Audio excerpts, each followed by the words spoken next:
쭈무리쏘. 아유, 너무 반갑습니다.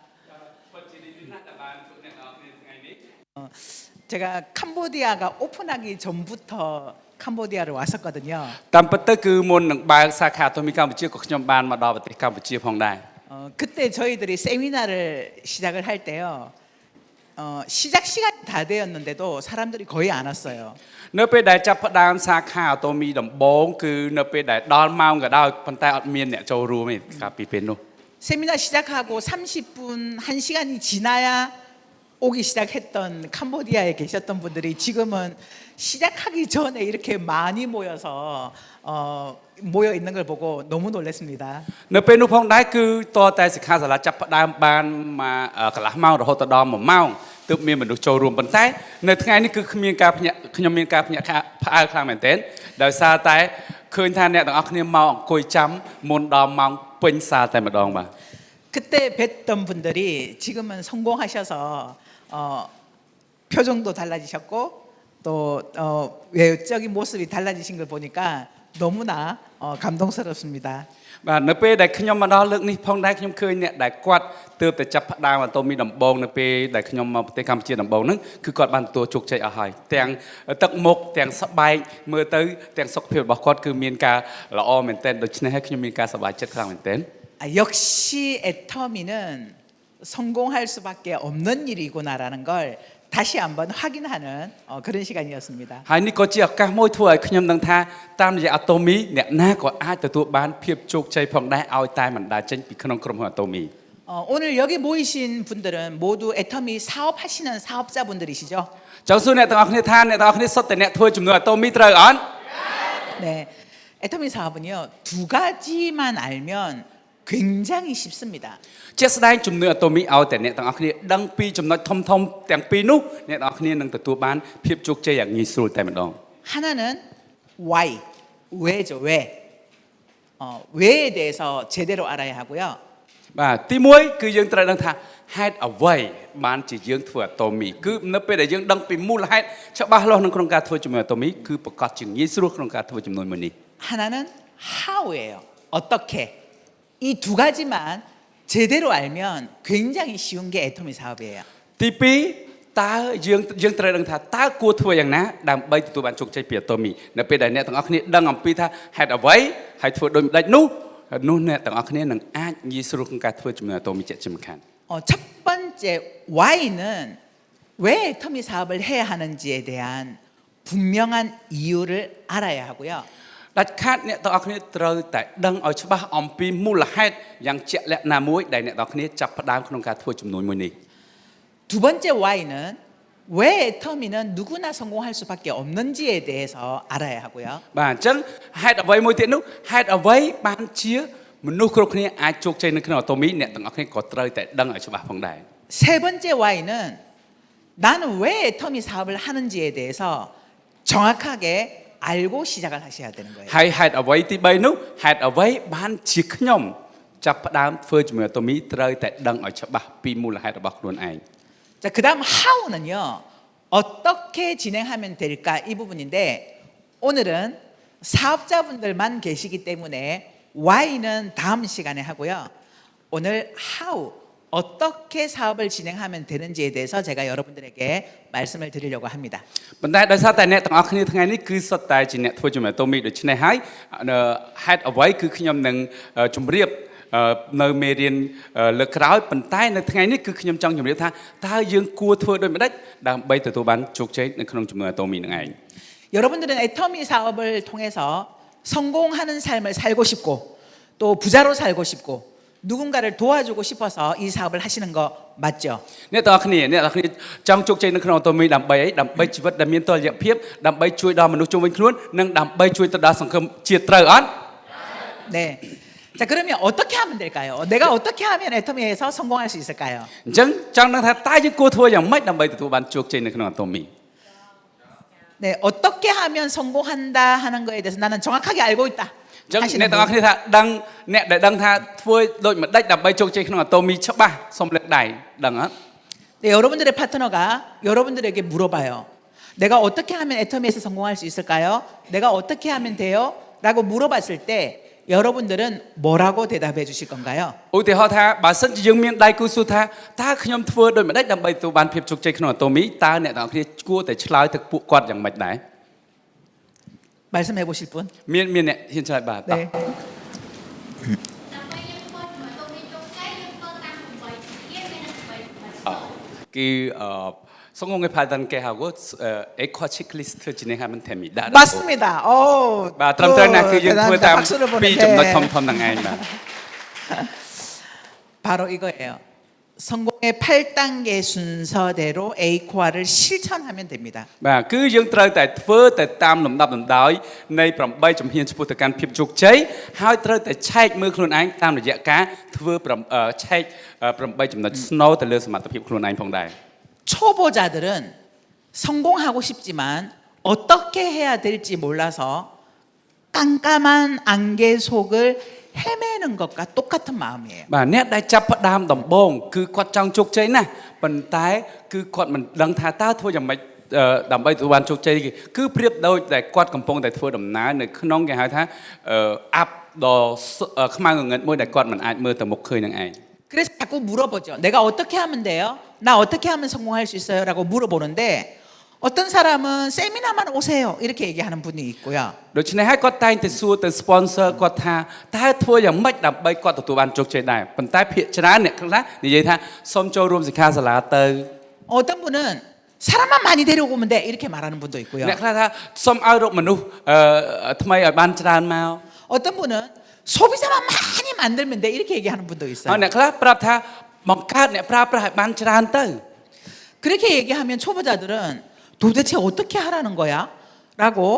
정확하게 어떻게 해야 될지를 몰라서 우왕좌왕 헤매게 되는 거죠. ប៉ុន្តែនៅពេលដែលយើងឆ្លើយដូច្នោះវាមិនមែនជាការខុសទេប៉ុន្តែវាមិនមែនជាចម្លើយដ៏ជាក់លាក់មួយថាតើធ្វើយ៉ាងម៉េចវាមិនមែនជាវិធីលំអិតដែលក្នុងការបង្កើតអ្នកប្រើប្រាស់ឬក៏បង្កើតអតិថិជនថ្មីនឹងឯង 그래서 여러분들은 누가 물어보든지 또는 누구에게 물어보든지 똑같은 목소리를 내야 합니다. ដូច្នេះហើយខ្ញុំចង់ឲ្យអ្នកទាំងអស់គ្នាមាននៅចម្លើយតែមួយគត់ដូចគ្នាថានៅពេលដែលគេសួរក៏ដោយគឺត្រូវតែឆ្លើយនៅចម្លើយតែមួយគត់ 만일에 누군가가 내가 어떻게 하면 애텀에서 성공할 수 있을까요? 라고 물어봤을 때 대답은 성공의 8단계 순서대로 A코아를 실천하시면 됩니다. 라고 말씀을 해주셔야 된다는 គឺ 거죠. ចម្លើយតែមួយគត់ដែលអ្នកទាំងអស់គ្នាត្រូវតែឆ្លើយឲ្យដូចគ្នានោះបើសិនគេសួរថាតើធ្វើយ៉ាងម៉េចទើបទទួលបានភាពជោគជ័យនៅក្នុងអាតូមីសូមឲ្យឆ្លើយថាសូមធ្វើតាមលំដាប់លំដោយនៃ8ជំហានឆ្ពោះទៅកាន់ភាពជោគជ័យដោយឆែកនៅសមត្ថភាពខ្លួនឯងតាមរយៈការធ្វើការឆែក8ចំណុចស្នូលផងដែរ 자, 어떻게 하면 된다고요? អញ្ចឹងអ្នកទាំងអស់គ្នាតើយើងធ្វើយ៉ាងម៉េចដើម្បីជោគជ័យក្នុងអាតូមី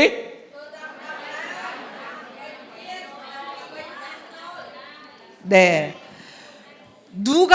누구에게 물어보든 이분에게 물어봐도 저분에게 물어봐도 내가 어떻게 하면 성공할 수 있어요? 라고 물어봤을 때 모두가 똑같이 한 목소리로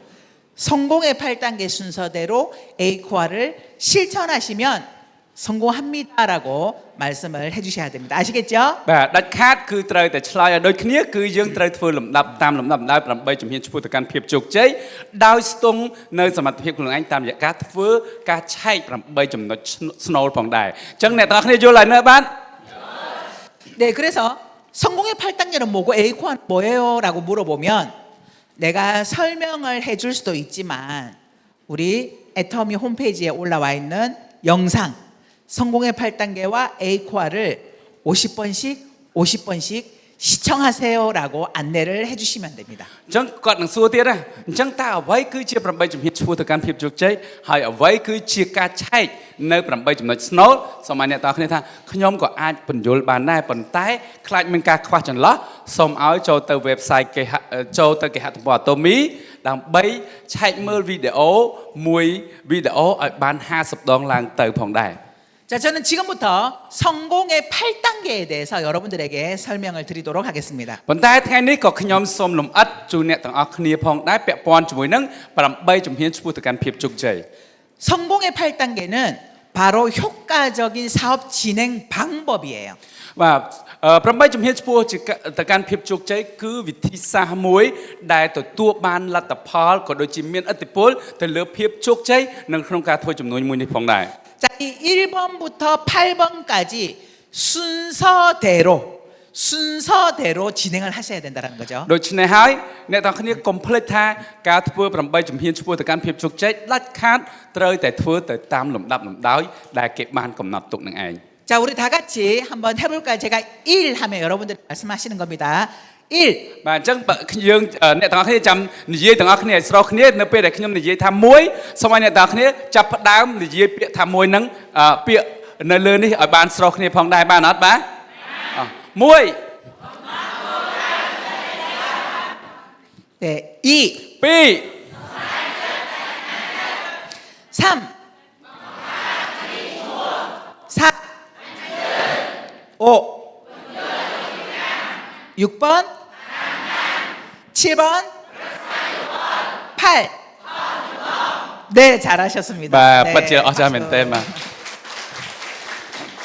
자, 이걸 순서대로 하셔야 된다라는 걸 기억하시면 좋겠습니다. ដូច្នេះហើយអ្នកទាំងអស់គ្នាត្រូវតែចាំថាត្រូវតែធ្វើទៅតាមលំដាប់លំដោយ 저는 1번과 2번은 안 할 거고요. 3번부터 할래요. 하시면 안 돼요. បាទអ្នកទាំងអស់គ្នាកុំគិតថាខ្ញុំអត់ធ្វើទី1ទី2ទេខ្ញុំសូមធ្វើចាប់ពីលំដាប់ទី3ទៅគឺអត់បានទេ 1번과 2번을 하지 않고 3번부터 시작하면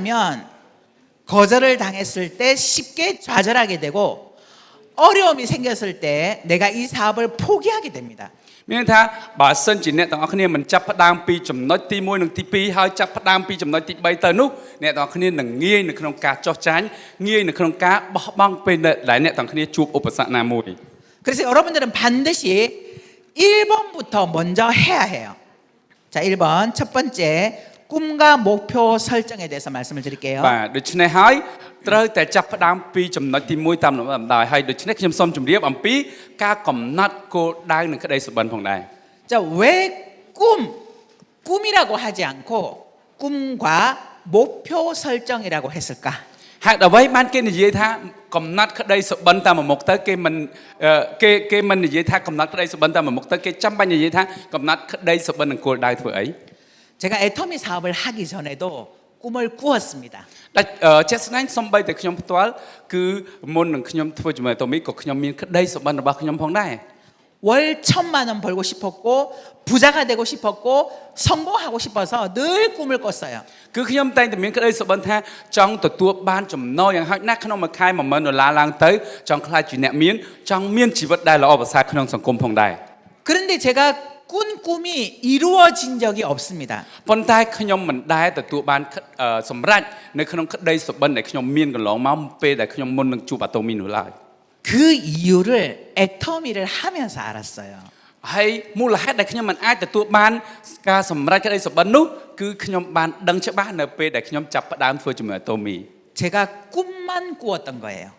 គឺខ្ញុំគ្រាន់តែមានក្តីសុបិន 목표 설정 없이 꿈만 꾸는 건 그냥 꿈에 불과해요. បាទការដែលមានក្តីសុបិនអ្នកណាក៏មានដែរប៉ុន្តែបើសិនជាការមានក្តីសុបិនដោយមិនបានកំណត់គោលដៅគឺក្តីសុបិនវាគ្រាន់តែជាការយល់សប្តិឬក៏ការសម័យមួយតែប៉ុណ្ណោះ 내가 꿈꾸는 것을 이루려면 반드시 목표 설정이 함께 따라가야 합니다. ដាច់ខាតបើសិនជាយើងមានក្តីសុបិនត្រូវតែមានបញ្ចូលនៅគោលដៅហើយគោលដៅនោះត្រូវតែយើងកំណត់ឲ្យបានជាក់លាក់ផងដែរ 근데 만일에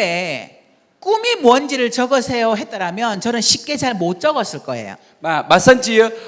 គេសួរថាតើក្តីសុបិនរបស់អ្នកយ៉ាងម៉េចដែរប្រហែលជាយើងពិបាកនៅក្នុងការសរសេរឲ្យងាយណាស់ 왜냐하면 제 꿈이 빚 갚고 싶다, 성공하고 싶다, 돈 많이 벌고 싶다, 부자가 되고 싶다 이거였거든요. ព្រោះថានៅពេលនោះគឺបើសិនជាគេឲ្យខ្ញុំសរសេរថាក្តីសុបិនគឺជាអ្វីខ្ញុំចង់សងលុយគេឲ្យអស់ខ្ញុំចង់ខ្លាចជាអ្នកមានខ្ញុំចង់បានលុយក្នុងមួយខែប្រហែលខ្ញុំចង់រស់នៅក្នុងផ្ទះដូចម្ដេចហ្នឹងគឺវាមានការស្មុគស្មាញមែនទែន 그런데 애터미에서 여러분들의 최종 목표 꿈은요 바로 균형 잡힌 삶이에요. ប៉ុន្តែនៅក្នុងអាតូមីបានបង្រៀនឲ្យពួកយើងស្គាល់ច្បាស់យ៉ាងងាយថាក្តីសុបិនរបស់ពួកយើងគឺជាជីវិតដែលមានតុល្យភាពនឹងឯង 잘 살고 사랑하며 배우고 공헌하는 삶. បាទគឺក្តីសុបិនដែលមានជីវិតដែលមានតុល្យភាពនោះគឺជាជីវិតដែលមានភាពសម្បូរសប្បាយមានក្តីស្រឡាញ់មានការរៀនសូត្រនិងមានការចែករំលែកទៅដល់មនុស្សជុំវិញខ្លួននឹងឯង 바로 여러분들의 인생 시나리오를 작성하면서 여러분들의 꿈을 다시 한번 재정립하셔야 되는 거예요. គឺការដែលយើងកំណត់គោលដៅនិងក្តីសុបិនក្នុងអាតូមីគឺការសរសេរសៀវភៅនីតិកថាជីវិតដែលយើងសរសេរតាមចំណុចឲ្យបានលម្អិតនឹងឯង 그런데 여러분들의 그 인생 시나리오를 작성하시려면 반드시 목표 설정이 있어야 해요. ប៉ុន្តែនៅពេលដែលអ្នកទាំងអស់គ្នាសរសេរនៅនីតិកថាជីវិតគឺយើងនឹងមានគេហៅថាគ្រោងមួយទៀតឲ្យយើងសរសេរនៅការកំណត់គោលដៅទៅតាមលំដាប់លំដោយផងដែរ 여러분들의 꿈은 여러분들이 그리는 여러분들의 인생 시나리오가 되는 거고요. 여러분들의 목표 설정은 내가 몇 년도 몇 월에 어떤 직급에 도달하고 얼마를 벌겠다라고 하는 구체적인 목표 설정을 통해서 인생 시나리오를 작성하셔야 되는 거예요. មានថានៅក្នុងសភៅនីតិកថាជីវិតគឺនឹងបង្រៀនឲ្យអ្នកទាំងគ្នាស្គាល់អំពីថាអ្វីដែលជាជីវិតមានតុល្យភាពដែលយើងសរសេរនៅក្នុងក្តីសុបិននីមួយៗរីឯការកំណត់គោលដៅនៅក្នុងសភៅនីតិកថាជីវិតរបស់អ្នកទាំងគ្នាគឺជាការបង្រៀនឲ្យអ្នកទាំងគ្នាចេះកំណត់ដែនកំណត់ថានៅពេលណាឆ្នាំណាថ្ងៃណាខែណាយើងចង់បានអ្វីយើងទទួលបានអ្វីយើងរស់នៅក្នុងជីវិតបែបណាហ្នឹងទៅតាមពេលវេលាដែលយើងបានកំណត់នឹងឯង 자, 그런데 이런 정확한 목표 설정 없이 열심히 하면 내가 임페리얼 갈 거야 라고 사업을 하시는 분들이 의외로 많아요. ជាក់ស្ដែងគឺអ្នកខ្លះគឺគាត់អត់មានការកំណត់គោលដៅទេគាត់តែងតែស្រែកខ្លាំងថាខ្ញុំនឹងខិតខំឲ្យអស់ពីលទ្ធភាពដើម្បីក្លាយជា Imperial Master គឺគាត់មានការតាំងចិត្តច្រើនក៏ពិតមែន 목표 설정 없이 정확한 꿈을 그리지 않고 목표 설정 없이 열심히 하는 건요. 한심이가 10개 모인 게 열심이래요. បាទគឺនៅពេលដែលយើងមានគ្មានការកំណត់គោលដៅឲ្យគ្រាន់តែនិយាយថានឹងខំឲ្យអស់ពីលទ្ធភាពហ្នឹងគឺខំអស់ពីលទ្ធភាពរបស់អ្នកទាំងអស់គ្នានឹងប្រហែលជាធ្វើទៅតាមអារម្មណ៍ជាក់ជាមិនខាន 그러니까 한심이가 10개 모여서 시간만 보내고 있는 거죠. 그러니까 결과가 나오질 않아. មានថាការខិតខំប្រឹងប្រែងអស់ពីលទ្ធភាពហ្នឹងគឺធ្វើទៅតាមអារម្មណ៍ធ្វើទៅតាមយថាកម្មដូច្នេះហើយអ្វីដែលទទួលបានលទ្ធផលហ្នឹងគឺវាគ្មានអ្វីដែលលើសពីការងារដែលយើងធ្វើធម្មតាទូទៅទេ 내가 제대로 하고 있는지를 점검할 필요가 있어요. ដូច្នេះហើយដាច់ខាតយើងត្រូវតែធ្វើការពិនិត្យឡើងវិញថាតើយើងកំពុងតែធ្វើការងារនេះប្រកបដោយប្រសិទ្ធភាពហើយឬនៅ 그래서 우리가 한 달에 한 번 하는 석세스 아카데미에서 여러분들의 균형 잡힌 삶에 대한 인생 시나리오를 반드시 작성하셔야 돼요. ដូច្នេះហើយអ្នកទាំងអស់គ្នាដាច់ខាតយ៉ាងហោចណាស់ក្នុងមួយខែអ្នកទាំងអស់គ្នាត្រូវតែធ្វើការសរសេរនីតិកថាជីវិតរបស់អ្នកទាំងអស់គ្នាជាមួយនឹងគោលដៅរបស់អ្នកទាំងអស់គ្នាឲ្យបានឡើងវិញសារជាថ្មីរៀងរាល់ខែដោយនៅក្នុងកម្មវិធីសិក្ខាសាលាអំពីភាពជោគជ័យ 자, ផងដែរ 그런데 그 인생 시나리오를 작성하려면 반드시 여러분들의 목표 설정을 통해서 인생 시나리오가 작성되어져야 된다라는 거죠. ហើយនៅពេលដែលអ្នកទាំងអស់គ្នាសរសេរនៅនីតិកថាជីវិតសូមឲ្យអ្នកទាំងអស់គ្នាត្រូវតែកំណត់គោលដៅនៃជីវិតគេហៅថាការសរសេរក្តីសុបិនរបស់យើងតាមរយៈការកំណត់គោលដៅដ៏ជាក់លាក់របស់យើងនឹងឯង 자, 이 꿈과 목표 설정은 여러분들이 성공을 결정짓는 데 있어서 80% 이상을 차지합니다. បាទមានន័យថាភាពជោគជ័យរបស់អ្នកទាំងអស់គ្នា80% គឺបានទទួលបានពីការកំណត់គោលដៅនិងការកំណត់ក្តីសុបិនដ៏ជាក់លាក់របស់អ្នកទាំងអស់គ្នានឹងឯង 왜냐하면 꿈과 목표가 있는 사람은 지치지 않아요. ព្រោះថាអ្នកដែលមានក្តីសុបិននិងមានគោលដៅជាក់លាក់គាត់មិនមានការអស់កម្លាំងនៅក្នុងការធ្វើការងារនោះឡើយ 그리고 좌절을 하더라도 다시 일어설 수 있는 힘이 생겨요. ទោះបីជាគាត់មានការជួបប្រទះនឹងឧបសគ្គដួលចុះក៏ដោយប៉ុន្តែក៏គាត់នៅតែមានកម្លាំងក្រោកឡើងវិញនៅក្នុងការធ្វើដំណើរឆ្ពោះទៅកាន់គោលដៅរបស់គាត់នឹងឯង 그리고 절대 포기하지 않아요. ហើយដាច់ខាតគឺគាត់មិនចោះចាញ់ហើយមិនបោះបង់នៅការងារនេះឡើយ 그런데 이 꿈과 목표 설정 없이 돈 벌려고 온 사람은 조금만 일을 하다가 어려움이 생기면 쉽게 포기해 버리는 거죠. ប៉ុន្តែភាគច្រើនបើសិនជាគាត់អត់មានគោលដៅអត់មានក្តីសុបិនទេគាត់គ្រាន់តែថាមកដើម្បីរកលុយឲ្យបានមករស់គឺប្រហែលជាជួបបញ្ហាតិចតួចគឺគាត់ឈប់មកហើយ 자, 이 1단계 꿈과 목표 설정이 되었다면 그다음 두 번째 네, 이건 제가 다 설명을 드린 겁니다. 예, 정확한 목표 설정을 해야 된다라는 거. 예, 좀 그냥 띄워만 주시고요. 네, 두 번째 결단과 결의를 해야 돼요. បាទនៅពេលដែលយើងបានកំណត់គោលដៅនិងកំណត់ក្តីសុបិនបានជាក់លាក់ហើយទី2ដាច់ខាតត្រូវតែមានការបដិញ្ញាចិត្តឲ្យបានខ្ពង់ខ្ពស់ផងដែរ 사람은 굉장히 나약해요. ព្រោះថាមនុស្សយើងគឺមានភាពទន់ខ្សោយមែនទែន 조그마한 어려움에도 흔들려요. ព្រោះថាគ្រាន់តែមានបញ្ហាតិចតួចគឺធ្វើឲ្យចិត្តរបស់គាត់មានការរង្គោះរង្គើហើយ 내가 꿈이 있지만 어려움에 부딪히면 쉽게 좌절해요. ទោះបីបើសិនជាយើងមានក្តីសុបិនហើយបើសិនយើងគ្មានការតាំងចិត្តនោះទេគឺយើងងាយនៅក្នុងការបោះបង់ការងារនោះផងដែរ 그래서 매일매일 결단, 결의를 해야 돼요. ដូច្នេះហើយជារៀងរាល់ថ្ងៃនៅពេលដែលយើងក្រោកពីគេងឡើងត្រូវតែចាប់ផ្ដើមជាមួយនឹងពេលព្រឹកដែលមានការបដិញ្ញាចិត្តនឹងផងដែរ 무엇에 대한 결의와 결단이냐 하면요. 바로 첫 번째, 난 주도적으로 살겠다는 것에 대한 결단과 결의를 하셔야 សួរថា 합니다. តើយើងគួរតែបដិញ្ញាចិត្តនៅលើចំណុចណាទី1ត្រូវតែបដិញ្ញាចិត្តថាយើងគឺជាម្ចាស់គឺជាអ្នកដឹកនាំជីវិតដោយខ្លួនឯង 주도적이지 못한 사람은 굉장히 의존적이에요. បើសិនជាយើងអ្នកទាំងអស់គ្នាមិនមានការបដិញ្ញាចិត្តថាយើងគឺជាម្ចាស់នៃជីវិតរបស់ខ្លួនឯងនោះទេយើងតែងតែមានការរំពឹងទៅលើអ្នកដទៃគ្រប់កិច្ចការទាំងអស់ 만일에 지금까지 내가 살아왔던 내 삶이 누군가에게 기대고 바라는 의존적인 삶을 살았다면 지금부터는 내 삶을 내가 주도해서 주도적인 삶을 살 거야라는 결단과 결의를 하셔야 합니다. បើសិនជាកន្លងមករហូតមកដល់ពេលនេះអ្នកទាំងអស់គ្នានៅតែមានក្តីរំពឹងចំពោះអ្នកណាម្នាក់នោះសូមឲ្យចាប់ពីថ្ងៃនេះតទៅសូមឲ្យអ្នកទាំងអស់គ្នាគិតថាជីវិតរបស់អ្នកទាំងអស់គ្នាគឺស្ថិតនៅក្នុងកណ្ដាប់ដៃអ្នកទាំងអស់គ្នាដូច្នេះហើយសូមឲ្យអ្នកទាំងអស់គ្នាចាប់ផ្ដើមនៅការដឹកនាំជីវិតដោយខ្លួនឯងដោយគ្មានការរំពឹងចំពោះបុគ្គលណាម្នាក់ហ្នឹងឯង 내 인생은 내 거야. 내가 선택한 애터미에서 나는 반드시 성공하고 말 거야라는 이런 결단, 결의를 매일매일 하셔야 되는 거죠. មានថាទោះបីជាមានគេថាឲ្យយ៉ាងណាក៏ដោយអ្នកទាំងអស់គ្នាត្រូវតែមានការបដិញ្ញាចិត្តថាជីវិតរបស់អ្នកទាំងអស់គ្នាគឺអ្នកទាំងអស់គ្នាគឺជាអ្នកគ្រប់គ្រងដូច្នេះហើយអ្នកទាំងអស់គ្នាត្រូវតែជាអ្នកដែលរស់នៅក្នុងជីវិតដែលមានភាពជោគជ័យតាមរយៈការធ្វើជាមួយអាតូមីនឹងឯង 누가 뭐라고 해도 설사 가족이 반대한다 하더라도 나는 애터미 안에서 반드시 성공을 해낼 거야 라는 결단과 결의를 하셔야 합니다. ត្រូវតែបដិញ្ញាចិត្តឲ្យបានយ៉ាងមុតមមថាទោះបីជាគ្រួសាររបស់យើងបដិសេធឬក៏មិនគ្រប់គ្រងនៅក្នុងការធ្វើចំនួនអាតូមីរបស់យើងក៏ដោយប៉ុន្តែដោយសារតែជីវិតនេះគឺជាជីវិតរបស់យើងដូច្នេះយើងត្រូវតែជោគជ័យនៅក្នុងចំនួនមួយនេះឲ្យពួកគាត់បានឃើញច្បាស់ផងដែរ 주도적인 삶을 사는 사람은 내 삶에 대한 책임도 나에게 있다라고 믿고 내 삶을 주도해 나가는 사람이에요. អ្នកដែលមានការបដិញ្ញាចិត្តថាជាអ្នកដឹកនាំជីវិតដោយខ្លួនឯងគឺរាល់រឿងរ៉ាវដែលកើតឡើងចំពោះជីវិតរបស់គាត់គឺគាត់តែងតែមានការទទួលខុសត្រូវដោយខ្លួនឯងដោយមិនទម្លាក់កំហុសដោយមិនរំពឹងទៅលើអ្នកដទៃសំបីតែបន្តិច 주도적인 삶을 사는 사람은 누군가가 대신 해주겠지, 스폰서가 하겠지, 파트너가 하겠지라고 하면서 누군가에게 의존하지 않아요. អ្នកដែលមានការដឹកនាំជីវិតដោយខ្លួនឯងគឺមិនមែនគិតថាsponsor គាត់នឹងជួយដៃគូនឹងចូលរួមគឺគាត់មិនគិតដូច្នេះទេគឺគាត់តែងតែជាអ្នកដែលដឹកនាំមុខគេជានិច្ច 두 번째 결단과 결의는 바로 나는 긍정적인 삶을 살 거야라는 것에 대한 결단과 결의를 하셔야 합니다.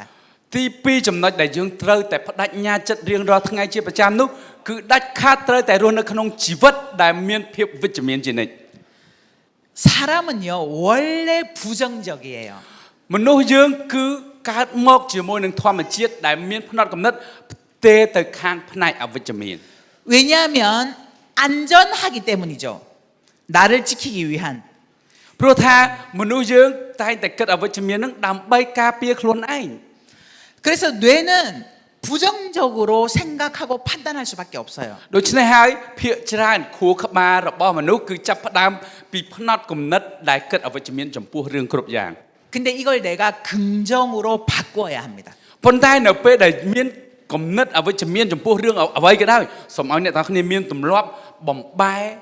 ពីគេហៅថាគំនិតអវិជ្ជមានហ្នឹងទៅជាបញ្ហាវិជ្ជមានវិញគឺជារឿងមួយដែលយើងអាចយកឈ្នះទៅលើការបញ្ជារបស់ខួរក្បាលបាន 자, 이 긍정과 부정을 한번 살펴볼게요. បាទអញ្ចឹងយើងចូលត្រួតពិនិត្យ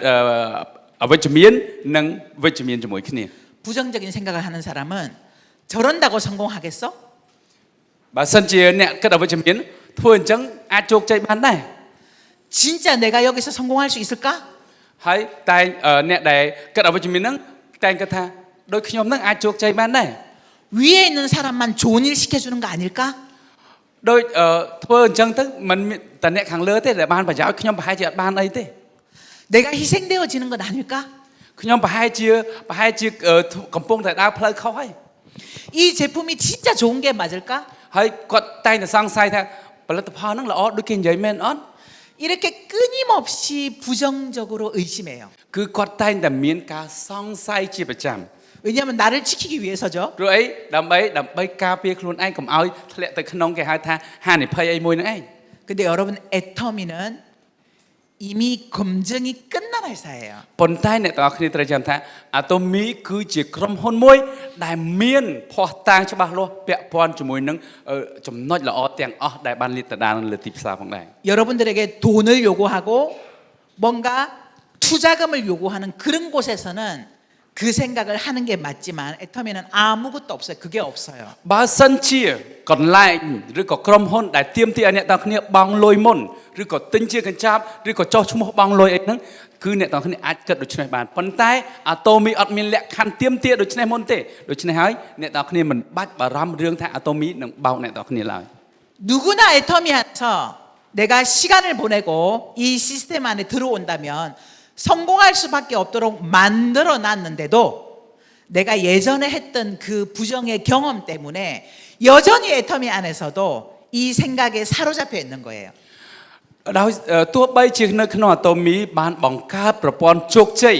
ដ៏ល្អឥតខ្ចោះសម្រាប់មនុស្សគ្រប់គ្នាឲ្យជោគជ័យដូចគ្នាក៏ដោយប៉ុន្តែដោយសារតែសំណៅផ្នត់គំនិតចាស់ដែលយើងធ្លាប់ជួបរឿងអាក្រក់កន្លងមកធ្លាប់ជួបភាពគេហៅថាបរាជ័យនឹងការបោកប្រាស់កន្លងមកធ្វើឲ្យផ្នត់គំនិតរបស់យើងហ្នឹងអាសំណៅចាស់ហ្នឹងគឺស្ថិតនៅក្នុងខ្លួនរបស់យើងទោះបីជាយើងនៅក្នុងប្រព័ន្ធដ៏អស្ចារ្យក៏ដោយ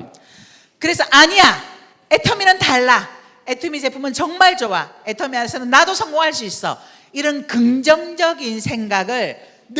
매일매일 결단과 결의를 통해서 하셔야 합니다. ដូច្នេះហើយនៅពេលដែលអ្នកទាំងអស់គ្នាលិចឡើងនៅផ្នត់កំណត់អវិជ្ជមានណាមួយត្រូវតែបង្វែរវាថាមិនមែនទេអាតូមីគឺមិនបានបោកទេដោយសារអាតូមីមិនបានទាលុយមុនហើយផលិតផលអាតូមីពិតជាល្អដូចគេនិយាយមែនព្រោះយើងបានប្រើទៅមានប្រសិទ្ធភាពហើយដូច្នេះហើយអ្នកទាំងអស់គ្នាត្រូវតែមានការបដិញ្ញាចិត្តជាប្រចាំនៅពេលដែលមានកំណត់អវិជ្ជមានកើតឡើងត្រូវតែបង្កើតកំណត់វិជ្ជមានឡើងភ្លាមផងដែរដើម្បីលុបបំបាត់ផ្នត់កំណត់អវិជ្ជមាននោះ 이건 세뇌가 아니고요. 객관적인 증거에 의해서 누구나가 성공할 수밖에 없는 회사이기 때문에 나도 할 수 있어.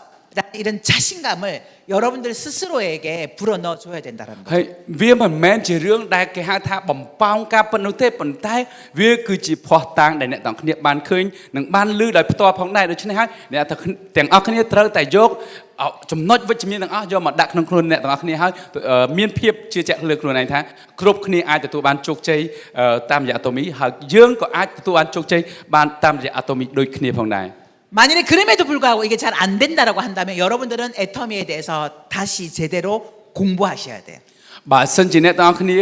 មានការបដិញ្ញាចិត្តអញ្ចឹងហើយប៉ុន្តែនៅតែមានការសង្ស័យច្រើនទៀតសូមឲ្យអ្នកទាំងអស់គ្នាចាប់ផ្ដើមពីថ្នាក់មត្តេយនៃសាលាអាតូមីឡើងវិញគឺសិក្សាតាំងពីគ្រឹះដំបូងពាក់ព័ន្ធជាមួយនឹងអាតូមីទាំងអស់ឲ្យបានច្បាស់ឡើងវិញ 세 번째 결단 결의는 바로 나는 어떤 대가 지불도 하겠다라는 것에 대한 결단과 결의를 하셔야 해요. ហើយទី3ដាច់ខាតយើងត្រូវតែបដិញ្ញាថានៅពេលដែលយើងចូលរួមនៅក្នុងជំនួយអាតូមីដាច់ខាតយើងនឹងត្រូវលះបង់អ្វីមួយដែលយើងមិនចង់លះបង់ក៏ថាបានដូចជាការយើងចូលចិត្តមើលទូរទស្សន៍ឬក៏ចំណាយពេលក្នុងការកំសាន្តអីមួយអញ្ចឹង 자, 이 대가 지불이라는 건 뭔가 큰 걸 대가로 지불하라라는 얘기가 아니에요. តែពិតទៅការលះបង់អ្វីមួយដែលដើម្បីចូលរួមក្នុងការធ្វើជំនួយអាតូមីមិនមែនជាការលះបង់ទ្រព្យសម្បត្តិឬក៏ផ្ទះសម្បែងឯនោះទេ 애터미 사업에 대한 집중하고 몰입하는 그 시간에 대한 거예요. គឺចង់និយាយថាការលះបង់ការពេលវេលាដើម្បីធ្វើអ្វីផ្សេងដែលយើងធ្លាប់ធ្វើកន្លងមកហ្នឹងដើម្បីចំណាយពេលវេលាទាំងនោះដើម្បីផ្ដោតនៅក្នុងការធ្វើជំនួយអាតូមីនឹងឯង 나는 하루에 얼마만큼의 시간을 애터미에 집중할 것인지 그걸 여러분들이 결정하고 그 부분에 대한 대가 지불을 해야 하는 거예요. បាទមានន័យថាអ្នកទាំងអស់គ្នាត្រូវតែបដិញ្ញាចិត្តថាយើងនឹងលះបង់ពេលវេលាប្រមាណម៉ោងក្នុងមួយថ្ងៃដើម្បីផ្ដោតក្នុងការធ្វើជំនួយអាតូមី 많은 분들이 애터미 사업을 하면서 애터미에서 성공하겠다라고 하면서 너무 내 시간을 다른 곳에다가 허비를 해요. អ្នកខ្លះគាត់គិតថាខ្ញុំនឹងធ្វើអាតូមី 100% ខ្ញុំនឹងជោគជ័យក្នុងអាតូមីប៉ុន្តែជាក់ស្ដែងការអនុវត្តរបស់គាត់ពេលវេលាមួយចំនួនធំរបស់គាត់គឺគាត់យកទៅចំណាយទៅលើការផ្ដោតក្នុងការធ្វើការងារផ្សេង 여러분 결과는 집중할 때 나타나요. អ្នកទាំងអស់គ្នាសម្រាប់លទ្ធផលទាំងអស់គឺវានឹងបង្ហាញចេញនៅពេលដែលអ្នកទាំងអស់គ្នាមានការផ្ដោតយ៉ាងច្បាស់ទៅលើការងារណាមួយ 여러분들이 정하셔야 돼요. 나는 하루에 3시간 아니면 5시간 아니면 10시간 12시간 내가 이 시간만큼은 애터미에만 집중하겠다. 애터미만 생각하겠다라는 결단과 결의가 필요합니다. ដូច្នេះអ្នកទាំងអស់គ្នាត្រូវតែមានការបដិញ្ញាចិត្តថាតើមួយថ្ងៃអ្នកទាំងអស់គ្នានឹងផ្ដោតជាមួយនឹងអាតូមី 3 ម៉ោង 5 ម៉ោង 8 ម៉ោង 10 ម៉ោងឬ 12 ម៉ោងនៅពេលនោះហើយគឺអ្នកទាំងអស់គ្នានឹងឃើញលទ្ធផលដែលតាមទទួលបានតាមរយៈការផ្ដោតមួយនេះ 그런데 어떤 분은요, 저는 미친 듯이 애터미를 하고 있어요라고 말하면서 집안일 하느라 바쁘고 시댁 챙기느라 바쁘고 친척 챙기느라 바쁘고 아이 챙기느라 바쁘고 모임 하느라고 바쁘고 여행 다니느라 바쁘고 그렇게 시간을 다 허비해 버려요. អ្នកខ្លះគាត់ថាខ្ញុំកំពុងតែធ្វើជាមួយនឹងអាតូមីហើយប៉ុន្តែហេតុអីអត់ជោគជ័យប៉ុន្តែតាមពិតទៅមើលទៅការ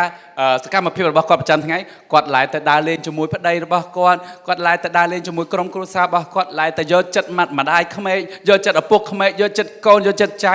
ពេលវេលាទាំងនោះមិនមែនជាការផ្ដោតជាមួយអាតូមីទេនេះហើយគឺជាការ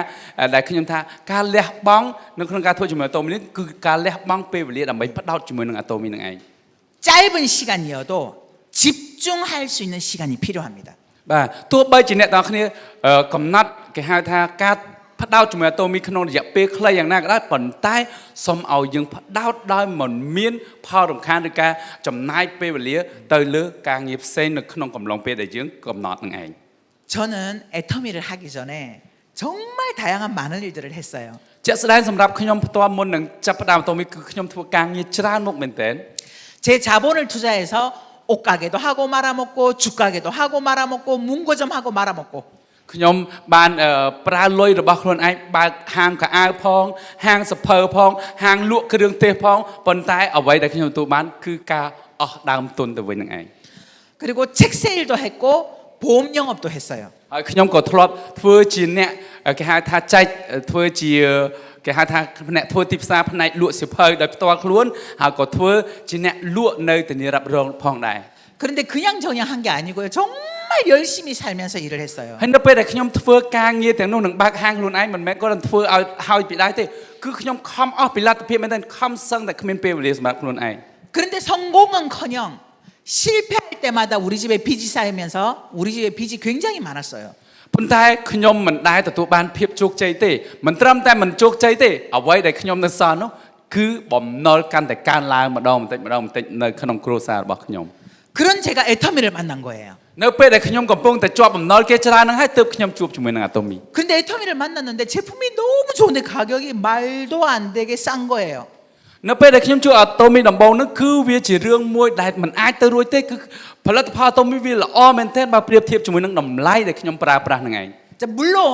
캄보디아에 계신 분들은 애터미 제품이 싸지 않아요, 비싸요라고 얘기하시는 분도 있을 겁니다. ជាក់ស្ដែងនៅក្នុងប្រទេសកម្ពុជាអាចនិយាយបានថាវាមិនមែនជាផលិតផលដែលធូរថ្លៃជាងគេនោះក៏ថាបានដែរ 그런데 여러분 그 정도의 품질 예를 들면 한국에서 들어온 또는 외국에서 들어온 그 어떤 제품보다는 싸요. ប៉ុន្តែអ្នកទាំងអស់គ្នាត្រូវតែធ្វើការវិភាគថាបើសិនជាគុណភាពដូចគ្នាជាមួយនឹងផលិតផលអាតូមីនាំចូលពីបរទេសដូចគ្នាបង់ពន្ធដូចគ្នាជាមួយនឹងអាតូមីដាច់ខាតមិនមានផលិតផលណាលក់បានតម្លៃដូចអាតូមីឡើយ 그런데 여기에서 판매하는 제품들이 다 내 일상생활 속에서 필요한 제품들인 거예요. ប៉ុន្តែផលិតផលនៅក្នុងការលក់ក្នុងទីផ្សារអាតូមីមិនមែនជាផលិតផលដែលយើងមិនចាំបាច់ប្រើទេគឺជាផលិតផលដែលប្រើប្រាស់ជាប្រចាំថ្ងៃតាមពីព្រឹកដល់យប់ 화장품을 썼는데 제 피부가 바뀌어 버렸어. នៅពេលដែលខ្ញុំចាប់ផ្ដើមប្រើប្រាស់នៅគ្រឿងសម្អាងអាតូមីអ្វីដែលខ្ញុំទទួលបាននោះគឺស្បែករបស់ខ្ញុំបានស្អាតមែនទែន 여러분들이 보시는 제 피부 좀 봐줄만 하죠? មើលស្បែករបស់ខ្ញុំឥឡូវស្អាតអត់ 네, 원래는 제가 이 피부가 아니었어요. តាមពិតស្បែកខ្ញុំពីដំបូងមិនមែនមកអញ្ចឹងទេ 원래는요, 굉장히 피부가 거무튀튀 어두웠어요. បាទគឺស្បែករបស់ខ្ញុំសឹងថាគេហៅថាដូចសម្បកក្រូចអញ្ចឹងដូចមានរន្ធញើសធំៗដូចសម្បកក្រូចអញ្ចឹង 그리고 모공이 이 코와 볼 사이에 벌어져 있었어요. បើសិនជាមើលរន្ធញើសនៅតំបន់កន្លែងចំពោះខ្ញុំវិញសឹងថាមើលពីចម្ងាយមកក៏ឃើញរន្ធញើសច្បាស់ដែរ 화장을 하면 구멍이 뚫린 게 보였어요. នៅពេលដែលលាបម្សៅផាត់មុខ make up ម្ដងឃើញដូចមានរន្ធសម្ោតនៅលើនឹងអញ្ចឹង 그리고 30대임에도 불구하고 피부가 처져 있었어요. ហើយការនោះគឺខ្ញុំអាយុត្រឹមតែ30ជាងតែប៉ុណ្ណោះប៉ុន្តែខ្ញុំធ្លាក់យាស្បែកនៅខាងក្រោមចង្កាទៀតផង 그런데 이 애터미 화장품을 썼는데 피부가 올라가고 모공이 줄어들고 피부도 밝아졌어요. ប៉ុន្តែនៅពេលដែលខ្ញុំប្រើប្រាស់ផលិតផលអាតូមីមិនបានប្រហែលខែផងទាំងកន្លែងនេះទាំងគេហៅថារន្ធញើសទាំងស្បែករបស់ខ្ញុំដែលធ្លាប់តែដូចសម្បកក្រូចចាប់ផ្ដើមម៉ត់ខៃចាប់ផ្ដើមសហើយបាត់ការយាធ្លាក់នៅខាងក្រោមចង្កាផងដែរ 이렇게 좋은 제품이 가격이 싸니까 이거 되겠다라는 생각을 한 거예요. នៅពេលដែលខ្ញុំប្រើប្រាស់ហើយឃើញថាផលិតផលដែលមានគុណភាពល្អដូចនេះហើយតម្លៃទាបមែនទែនខ្ញុំគិតថាវាគ្មានរឿងអីដែលមិនអាចទៅរួចនោះទេ 그리고 마케팅 플랜 설명을 딱 들었는데 이게 제 머릿속에 훅 들어왔어요. នៅពេលដែលខ្ញុំប្រើប្រាស់ផលិតផលឃើញប្រសិទ្ធភាពហើយខ្ញុំក៏ចាប់ផ្ដើមសិក្សាពីអាតូមីខ្ញុំក៏បានឮអំពីផែនការទីផ្សារធ្វើឲ្យខ្ញុំចាប់ផ្ដើមចាប់អារម្មណ៍មែនទែនដោយសារតែផែនការទីផ្សារដែលមានភាពតាក់ទាញ 이 마케팅 플랜에 의해서 이거 나도 성공할 수 있겠다라는 이런 확신이 생겼어요. នៅពេលដែលខ្ញុំស្ដាប់លំអិតអំពីផែនការទីផ្សារហើយធ្វើឲ្យខ្ញុំជឿជាក់យ៉ាងមុតមមថាខ្ញុំក៏អាចទទួលបានភាពជោគជ័យតាមរយៈការធ្វើទីផ្សារនៅក្នុងចំនួនមួយនេះផងដែរ 성공할지 못할지도 모르는 다른 일을 하면서도 성공할 거야라는 믿음으로 열심히 일을 했는데 성공하는 이 일은 이미 성공이 보장된 일이니까 제가 굉장히 재밌고 즐겁게 일을 했겠죠. នៅពេលដែលខ្ញុំធ្វើការងារផ្សេងកន្លងមកទោះបីខ្ញុំមិនដឹងថាវាជោគជ័យឬអត់ក៏ដោយប៉ុន្តែខ្ញុំតែងតែមានគំនិតថាវានឹងជោគជ័យខ្ញុំនឹងខំអស់ពីលទ្ធភាពនៅពេលដែលខ្ញុំជួបអាតូមីគឺដូចជាការងារដែលខ្ញុំទទួលបានជោគជ័យរួចទៅហើយព្រោះថាខ្ញុំយល់យ៉ាងច្បាស់ដូច្នេះហើយនៅពេលធ្វើអាតូមីគឺខ្ញុំធ្វើដោយចិត្តរីករាយធ្វើដោយចិត្តសប្បាយធ្វើដោយសេចក្តីពេញចិត្ត 그래서 제가 이 애터미 사업을 해야 되겠다라는 결심을 하고 남편한테 이야기를 했어요. នៅពេលនោះគឺខ្ញុំបានចាប់ផ្ដើមនិយាយទៅកាន់ប្តីរបស់ខ្ញុំថាដាច់ខាតខ្ញុំទៅចាប់ផ្ដើមធ្វើជាមួយអាតូមី 여보 내가 이 사업을 할 거니까 무조건 말리지만 말고 당신이 직접 알아봐.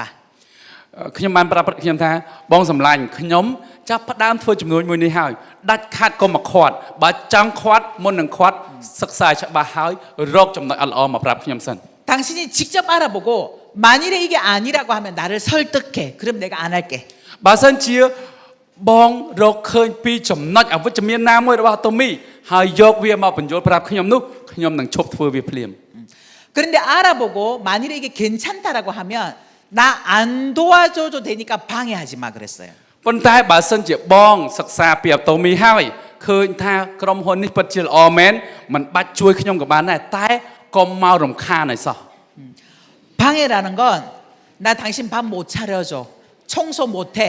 애들 못 챙겨. 그리고 세미나도 가야 돼. 그리고 또 지방도 가야 돼. 그거 갖고 뭐라 하지 마 이거였어요. មានថា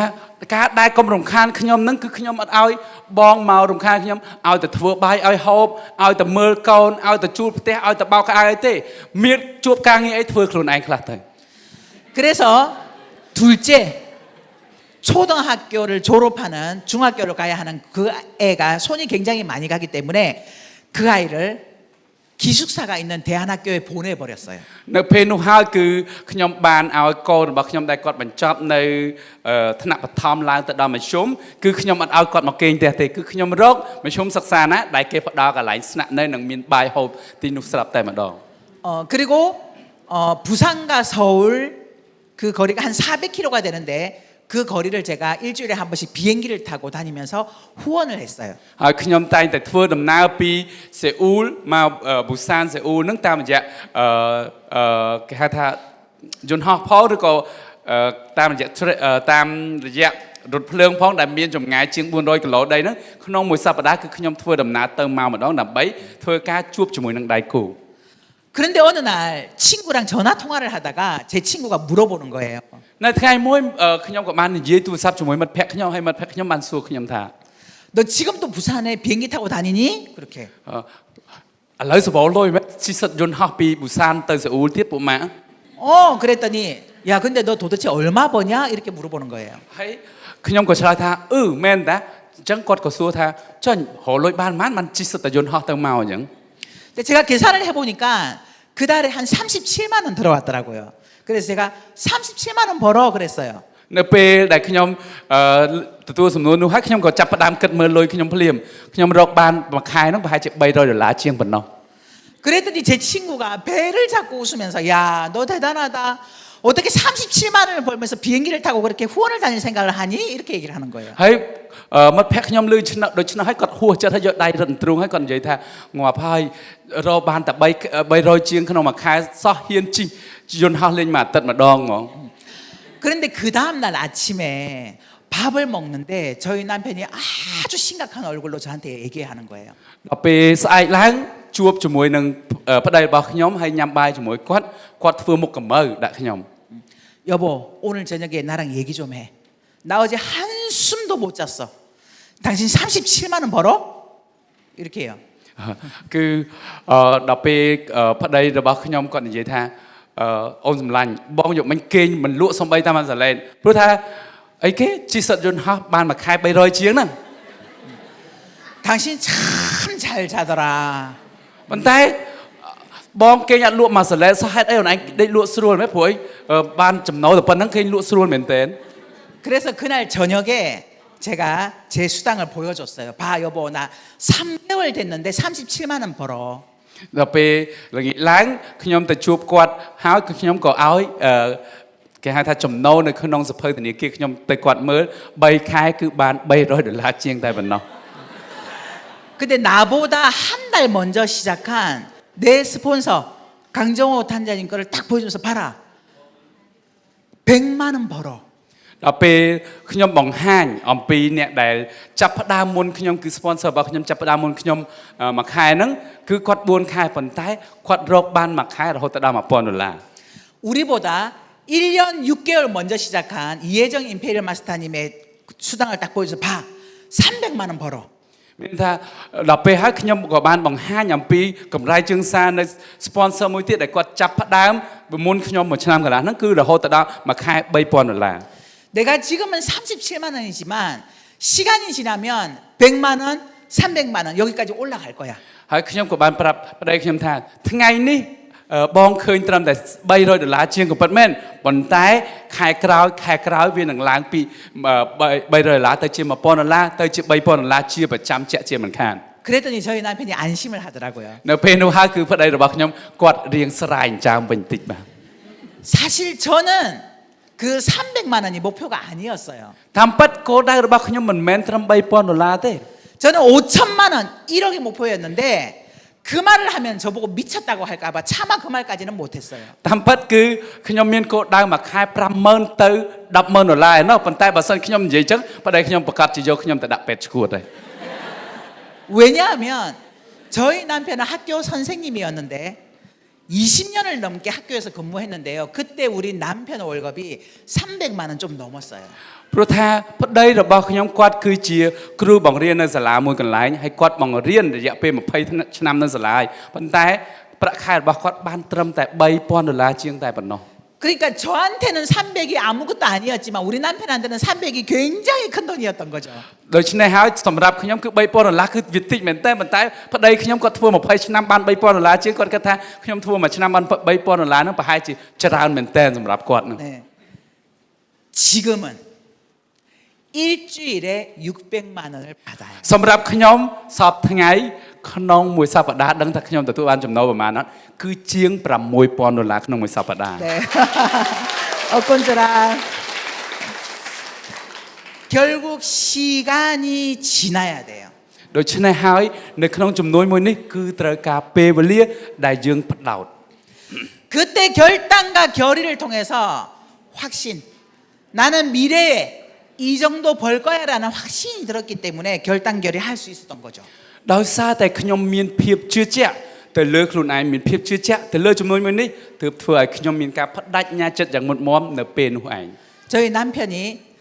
그때 당신을 말리지 않은 걸 정말 잘한 것 같아라고 자기를 스스로 칭찬합니다. ប្តីខ្ញុំតែងតែសរសើរខ្លួនគាត់ថា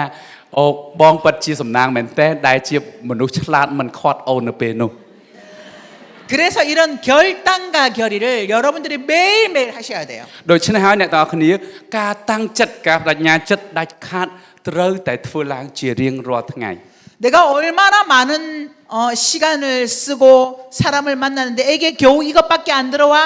이렇게 생각하시면 안 되는 거죠. ដាច់ខាតអ្នកទាំងអស់គ្នាសូមកុំគាត់ថាអូខំចំណាយពេលវេលាច្រើនសឹងអីខំចំណាយការដើរច្រើនសឹងអីហេតុអីបានចំណូលបានមកកប៉ិតលិតចឹងកុំគិតចឹង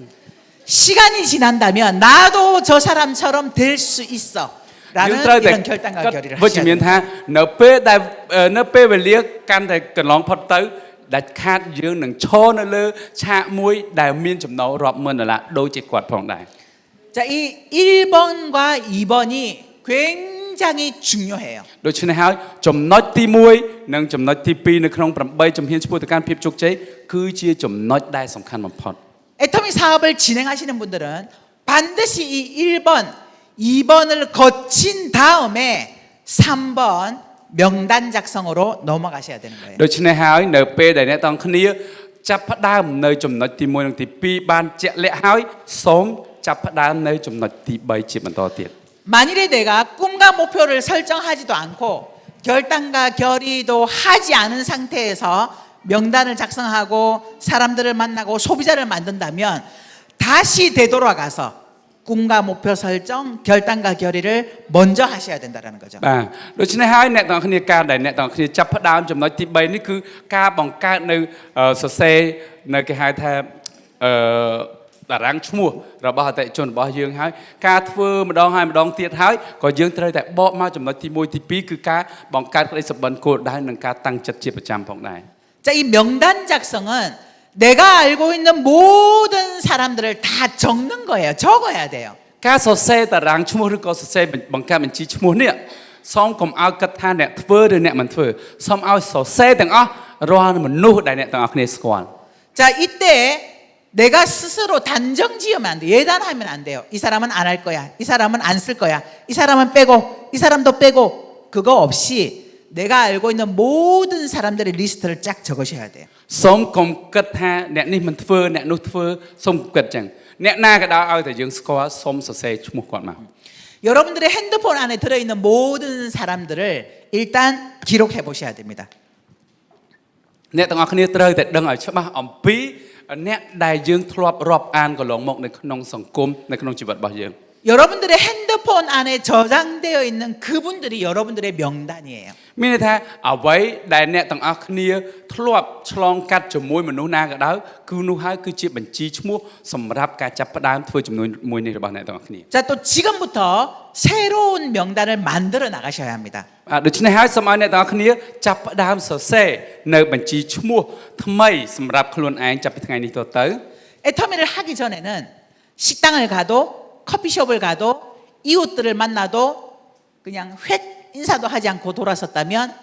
애터미 사업을 시작하고부터는 반갑게 인사하고 칭찬하고 미소 짓고 그러면서 나의 새로운 명단으로 만들어 가야 돼요. ការបង្កើតនៅបញ្ជីឈ្មោះថ្មីចាប់ពីថ្ងៃនេះដែលខ្ញុំចង់ជម្រាបអ្នកទាំងអស់គ្នានៅពេលដែលអ្នកទាំងអស់គ្នាត្រូវតែផ្លាស់ប្ដូរទម្លាប់មុននឹងស្គាល់អាតូមីមានថានៅពេលដែលយើងទៅញ៉ាំបាយនៅភោជនីយដ្ឋានក៏ដោយទៅ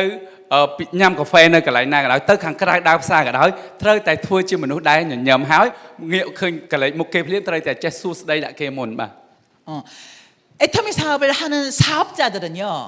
웃음이 끊이지 않아야 돼. 미소 지어야 돼. 미소. អ្នកធ្វើជំនួយអាតូមីភាពតាក់ទាញដែលអ្នកជោគជ័យមានទាំងអស់គឺសុទ្ធតែកើតចេញពីសេចក្តីភាពញញឹមមានថាមនុស្សទាំងអស់គឺស្អាតបំផុតនៅពេលដែលយើងញញឹមនឹងឯង 만일에 이게 잘 되지 않는다면 제가 방법을 알려드릴게요. បើសិនជាយើងអត់ចេះនៅក្នុងការចាប់ផ្ដើមញញឹមទៅរកគេមុនទេខ្ញុំប្រាប់ពីវិធី 여러분들 볼펜 다 갖고 계시죠? អ្នកទាំងអស់គ្នាមានប៊ិចត្រូវទេ 볼펜을 2로 물어보세요. 2. ដាក់ប៊ិចទៅតឹងមាត់ឲ្យខំនេះទៅអញ្ចឹងយើងអត់ញញឹមក៏យូរទៅមាត់យើងជាប់ចឹងហើយ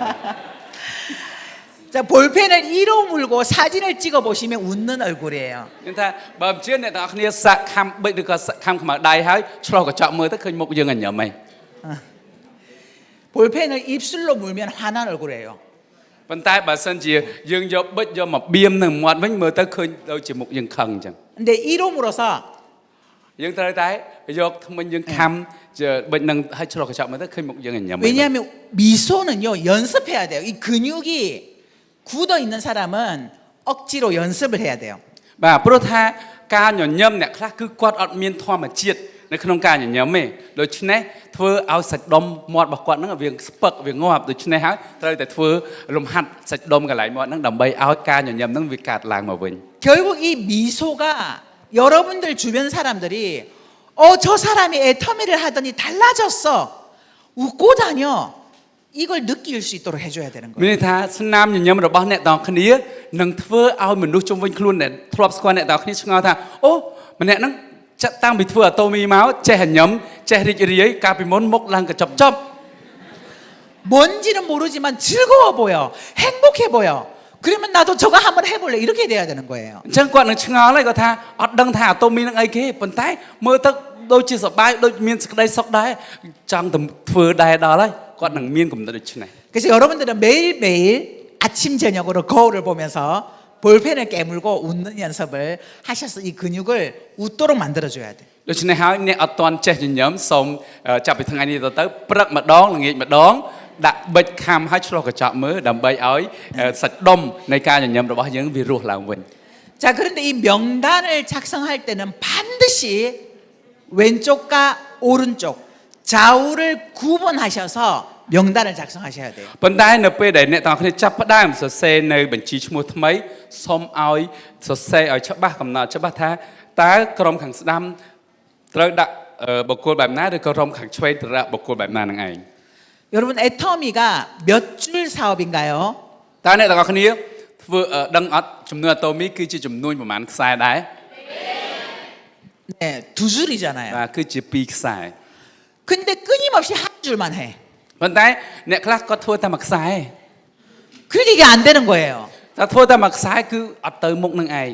여러분 우리는 왼쪽과 오른쪽 좌우 두 줄입니다. អ្នកទាំងអស់គ្នាយើងត្រូវតែដឹងថារចនាសម្ព័ន្ធរបស់យើងគឺមានពីរខ្សែគឺខ្សែស្ដាំនិងខ្សែឆ្វេងនឹងឯង 여러분들의 명단을 반드시 왼쪽 오른쪽 구분해서 같은 분류로 묶어서 좌우에 가입을 시키셔야 돼요. ដូច្នេះហើយនៅពេលដែលអ្នកទាំងអស់គ្នាបង្រៀនក៏ដោយឬក៏អ្នកទាំងអស់គ្នាចុះឈ្មោះនៅក្នុងរចនាសម្ព័ន្ធខ្លួនក៏ដោយសូមឲ្យធ្វើការផ្លាស់ប្ដូរក្នុងការកំណត់បញ្ជីឈ្មោះឆ្វេងស្ដាំដើម្បីឲ្យវាមានគេហៅថា volume ឬក៏គេហៅថាមានទំហំមានសមាមាត្រគ្នាដើម្បីអ្នកទាំងអស់គ្នាទទួលបានអត្ថប្រយោជន៍នឹងឯង 자, 여러분들이 사업자를 컨택할 때 내가 함께 하고 싶은 사람과 그렇지 않은 사람 찾지 말아야 될 사람을 좀 구분해야 돼요. បាទអ្នកទាំងអស់គ្នានៅពេលដែលអ្នកទាំងអស់គ្នាចាប់ផ្ដើមធ្វើចំនួនអាតូមីត្រូវតែកំណត់ច្បាស់ថាមនុស្សណាដែលយើងចង់ធ្វើជាមួយអ្នកណាដែលយើងមិនចង់ធ្វើជាមួយអ្នកណាដែលយើងមិនគួរធ្វើជាមួយ 소비하는 사람은 아무나 다 해도 돼요. បាទអញ្ចឹងសម្រាប់អ្នកដែលប្រើប្រាស់ផលិតផលអញ្ចឹងគ្រប់គ្នាគឺយើងត្រូវតែចែកចាយទៅដល់មនុស្សគ្រប់ទាំងអស់ 그런데 함께 사업을 해야 되는 사람 중에는 찾지 말아야 될 사람이 있는데요. 바로 이 노름과 게임에 빠진 사람. 그 사람은 컨택하시면 안 돼요. បាទអញ្ចឹងសម្រាប់អ្នកប្រើប្រាស់គឺយើងអាចណែនាំទៅមនុស្សគ្រប់គ្នាបានប៉ុន្តែបើសិនជាអ្នកដែលជាដៃគូជំនួញគឺអ្នកទាំងអស់គ្នាកុំបបួលអ្នកដែលចូលចិត្តលេងល្បែងនឹងចូលធ្វើចំនួនជាមួយអ្នកទាំងអស់គ្នា 그리고 무조건 술 마시면서 사업하는 사람, 술로 사업하려는 사람. ហើយអ្នកដែលតតែផឹកស្រាជាមួយបានព្រមធ្វើចំនួនជាមួយនឹងក៏កុំទៅរកគាត់ដែរ 그리고 동관계가 복잡한 사람. ហើយអ្នកដែលមានបញ្ហាស្មុគស្មាញពាក់ព័ន្ធជាមួយនឹងលុយកាក់និងហិរញ្ញវត្ថុ 매사에 부정적인 사람. ហើយអ្នកដែលតែងតែគិត និយាយខ្ជាក់ចេញមកតែពាក្យអវិជ្ជមាន 진실성이 없는 사람, 입만 열면 거짓말하는 사람 있죠? ហើយអ្នកដែលហាមាត់ឡើងកុហកដូចហូបបាយ 또 지나치게 이 의심병에 걸린 사람. ហើយអ្នកដែលមានគេហៅថាការដែលគេហៅថាមានការសង្ស័យច្រើនគ្រប់រឿង 그런 분들은 여러분들이 절대 사업자로 컨택하지 마세요. អ្នកទាំងអស់គ្នាពួកគាត់អាចជាអ្នកប្រើប្រាស់បានមែនប៉ុន្តែមិនបាច់ខំទាញគាត់ឲ្យជាអ្នកធ្វើចំនួនដៃគូរបស់អ្នកទាំងអស់គ្នាទេ 소비자로 있는 건 괜찮습니다. ព្រោះថាពួកគាត់គឺបានត្រឹមតែជាអ្នកប្រើប្រាស់អតិថិជនយើងតែប៉ុណ្ណោះ 그리고 어떤 사람을 찾아야 되냐 하면요. 내가 좋아하는 사람. បើសិនជាយើងចង់ឲ្យរកអ្នកដែលល្អប្រសើរគឺអ្នកដែលចូលចិត្តរាប់អានយើង 그리고 나랑 잘 맞는 사람. អ្នកដែលមានគំនិតវិជ្ជមានដូចយើង 욕심가 또는 욕구가 있는 사람. អ្នកដែលមានមហិច្ឆតាចង់ទទួលបានភាពជោគជ័យក្នុងជីវិតដូចយើង 부지런하고 긍정적인 사람. អ្នកដែលឧស្សាហ៍ព្យាយាមជាប្រចាំដូចយើង 이 머리보다 가슴이 뜨거운 감성적인 사람. អ្នកដែលមានសេចក្តីស្រឡាញ់ធំធេងជាងសេចក្តីឆ្លាតវៃ 꿈이 있는 사람. អ្នកដែលមានក្តីសុបិនជាក់លាក់ 이런 사람들을 찾으면요. 여러분들과 같이 함께 성장하고 사업할 확률이 굉장히 높아요. នៅពេលដែលអ្នកទាំងអស់គ្នារកពួកដូចរកអ្នកទាំងនេះបានធ្វើជាដៃគូរបស់អ្នកទាំងអស់គ្នាហើយពេលនោះហើយគឺអ្នកទាំងអស់គ្នានឹងទទួលបានភាពជោគជ័យកាន់តែលឿន 자, 그리고 명당 작성은 머릿속으로만 생각하는 것이 아니라 엑셀이나 노트에다가 반드시 기록하셔야 됩니다. ដាច់ខាតការសរសេរនៅបញ្ជីឈ្មោះបង្កើតបញ្ជីឈ្មោះមិនមែនសរសេរនៅក្នុងខួរក្បាលទេដាច់ខាតត្រូវតែសរសេរចូលទៅក្នុងសៀវភៅឬក៏ឯកសារណាមួយសម្រាប់ទុកមើលជាប្រចាំ 이름, 전화번호, 지역, 관계, 비고 이렇게 해서 직접 적으셔야 돼요. បាទយើងត្រូវតែសរសេរឈ្មោះអាយុ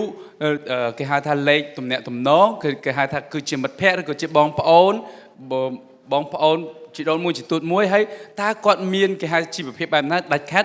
បើសិនជាអាចទៅរួចយើងសរសេរបានលម្អិតអំពីបញ្ជីឈ្មោះមួយនោះផងដែរ 그래서 이렇게 분류된 사람들을 가지고 같은 지역으로 묶거나 같은 인맥으로 묶어서 왼쪽과 오른쪽으로 분류를 해서 가입을 하시면 돼요. ហើយនៅពេលដែលអ្នកទាំងអស់គ្នាបង្កើតបញ្ជីឈ្មោះដូច្នេះបានហើយអ្នកទាំងអស់គ្នានឹងឃើញគេហៅថាបង្កើតអ្នកដែលនៅខេត្តនៅគេហៅថាខេត្តម្ដុំជាមួយគ្នាហ្នឹងជាមួយក្រុមទៅហើយខេត្តនៅម្ដុំជាមួយគ្នាហ្នឹងមួយក្រុមអញ្ចឹងទៅបាទ 네. 자, 그리고 이제 명단을 작성했다면 초대를 하셔야 되겠죠. បាទបន្ទាប់ពីយើងសរសេរនៅបញ្ជីឈ្មោះហើយយើងត្រូវតែធ្វើការអញ្ជើញគាត់ 자, 제품으로의 초대가 가장 먼저 이루어져야 합니다. ការអញ្ជើញមិនមែនអញ្ជើញដើម្បីមកស្ដាប់ផែនការទីផ្សារទេប៉ុន្តែគឺជាការណែនាំឲ្យគាត់ចាប់ផ្ដើមប្រើប្រាស់ផលិតផលគឺជាជំហានដំបូងបំផុត 애터미 사업은요. 제품이 사람들을 데려오고 제품이 일을 해요. ជំនួញរបស់អាតូមីគឺវាកើតឡើងពីផលិតផលទាំងអស់ផលិតផលនឹងធ្វើឲ្យមនុស្សចាប់អារម្មណ៍ផលិតផលនឹងធ្វើឲ្យមនុស្សចូលរួមនៅក្នុងការធ្វើជំនួញមួយនេះ 그래서 반드시 제품부터 쓸 수 있도록 만들어 주셔야 돼요. ដូច្នេះហើយការអញ្ជើញរបស់អ្នកទាំងគ្នាចំណុចដំបូងបំផុតនោះដាច់ខាតត្រូវតែជាការអញ្ជើញដោយឲ្យគាត់ណែនាំឲ្យគាត់ប្រើប្រាស់ផលិតផលឲ្យបានជាប់លាប់ 자, 그 다음은 꿈으로 초대하셔도 됩니다. បន្ទាប់មកទៀតគឺយើងទី2គឺយើងអាចអញ្ជើញគាត់ដើម្បីឲ្យចូលរួមនៅក្នុងការបង្កើតក្តីសុបិន 나는 애터미를 하면서 이런 꿈이 생겼어. 나는 애터미를 통해서 이런 걸 이루고 싶어. 라고 내가 애터미를 하는 이유를 설명하고 너는 혹시 꿈이 있니? 라고 이야기를 하면서 꿈으로의 초대를 하는 것도 괜찮아요. នៅពេលដែលអ្នកទាំងអស់គ្នាណែនាំផលិតផលហើយអ្នកទាំងអស់គ្នាអាចណែនាំអំពីក្តីសុបិនផ្ទាល់ខ្លួនថានៅពេលដែលខ្ញុំចាប់ផ្ដើមធ្វើជាមួយតូមីខ្ញុំមានក្តីសុបិនបែបនេះកើតឡើងដូច្នេះហើយតើឯងមានក្តីសុបិនអត់បើសិនជាមានក្តីសុបិនហ្នឹងតើអាចទទួលបានជោគជ័យតាមរបៀបណាយើងអាចយកក្តីសុបិនធ្វើជាគេហៅថាភាពតាក់ទាញមួយដើម្បីអញ្ជើញគាត់ចូលរួមក្នុងប្រព័ន្ធអាតូមី 참 많은 사람들이 꿈을 꾸지만 그 꿈을 이룰 수 없다고 생각하기 때문에 포기하고 살아가거든요. មានមនុស្សជាច្រើនគឺគាត់មានក្តីសុបិនគ្រប់គ្នាប៉ុន្តែនៅពេលដែលគាត់គិតដល់ក្តីសុបិនរបស់គាត់គាត់គិតថាមិនអាចទទួលបានជោគជ័យតាមរយៈអ្វីដែលគាត់គិតទេធ្វើឲ្យគាត់ រស់នៅក្នុងការបោះបង់ចោលក្តីសុបិនរបស់គាត់ 근데 나도 꿈을 꾸었지만 이룰 수 없다고 생각했는데 내가 애터미를 만나고 다시 꿈이 생겼어라든지 이렇게 이야기를 해서 꿈으로의 초대를 하시면 됩니다. អ្នកទាំងអស់គ្នាអាចលើកយកពីបទពិសោធន៍ផ្ទាល់ខ្លួនថាខ្ញុំធ្លាប់មានក្តីសុបិនដូចឯងដែរប៉ុន្តែខ្ញុំត្រូវបានខ្ញុំបានបោះបង់ក្តីសុបិននោះចោលប៉ុន្តែតាមរយៈអាតូមីធ្វើឲ្យក្តីសុបិននោះកើតឡើងសារជាថ្មីហើយខ្ញុំអាចមានភាពជឿជាក់ថាខ្ញុំនឹងជោគជ័យក្តីសុបិនហ្នឹងតាមរយៈអាតូមីយើងអាចណែនាំអំពីគេហៅថាភាពតាក់ទាញនៅក្នុងការបង្កើតក្តីសុបិនសម្រាប់ពួកគាត់ផងដែរ 자, 다음은 온라인이나 오프라인 이런 세미나 자리로 초대하셔야 돼요. បន្ទាប់ពីណែនាំអំពីក្តីសុបិនរបស់យើងហើយគាត់មានការចាប់អារម្មណ៍យើងអាចចាប់ផ្ដើមនៅក្នុងការអញ្ជើញគាត់ឲ្យចូលរួមក្នុងការប្រជុំការចូលរួមសិក្ខាសាលាតាមរយៈដោយផ្ទាល់និងតាមរយៈអនឡាញផងដែរ 자, 이번 주에도 석세스 아카데미가 있는데 여러분들 석세스 아카데미에 초대 많이 하셨나요? អ្នកទាំងគ្នានៅក្នុងចុងសប្តាហ៍នេះយើងមានសិក្ខាសាលាអំពីភាពជោគជ័យតើអ្នកទាំងគ្នាបានអញ្ជើញដៃគូនិងអ្នកដែលប្រើប្រាស់ផលិតផលមកច្រើននៅបាទ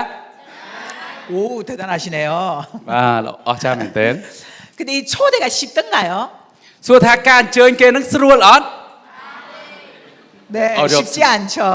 គឺវាមិនងាយស្រួលទេ 제가 초대를 잘하는 비법 하나 알려드릴까요? ចង់ដឹងអំពីវិធីសាស្ត្រដែលងាយស្រួលក្នុងការអញ្ជើញគេអត់ 올 때까지 하시면 돼요. 올 때까지. មានថាអញ្ជើញរហូតដល់គេប្រមកខំកំលែងបាទ 자, 세미나 가자. 애터미를 한번 알아봐. 세미나 가자 했더니 너 안 가라고 해요. បាទភាគច្រើនឲ្យថាតោះទៅចូលរួមសិក្ខាសាលាទៅមើលចូលរួមស្ដាប់អំពីការបញ្យលអាតូមីភាគច្រើនគេថា no 그러면 실망하지 마세요. សូមកុំខកចិត្ត 절망도 하지 마세요. ហើយសូមកុំគេហៅថាអន់ចិត្តផងដែរ 자, 거절받았을 때 여러분들의 반응이 중요합니다. នៅពេលដែលគេហៅថាគេបដិសេធហើយអញ្ចឹងប្រតិកម្មរបស់យើងទៅកាន់គេនឹងគឺសំខាន់មែនតើ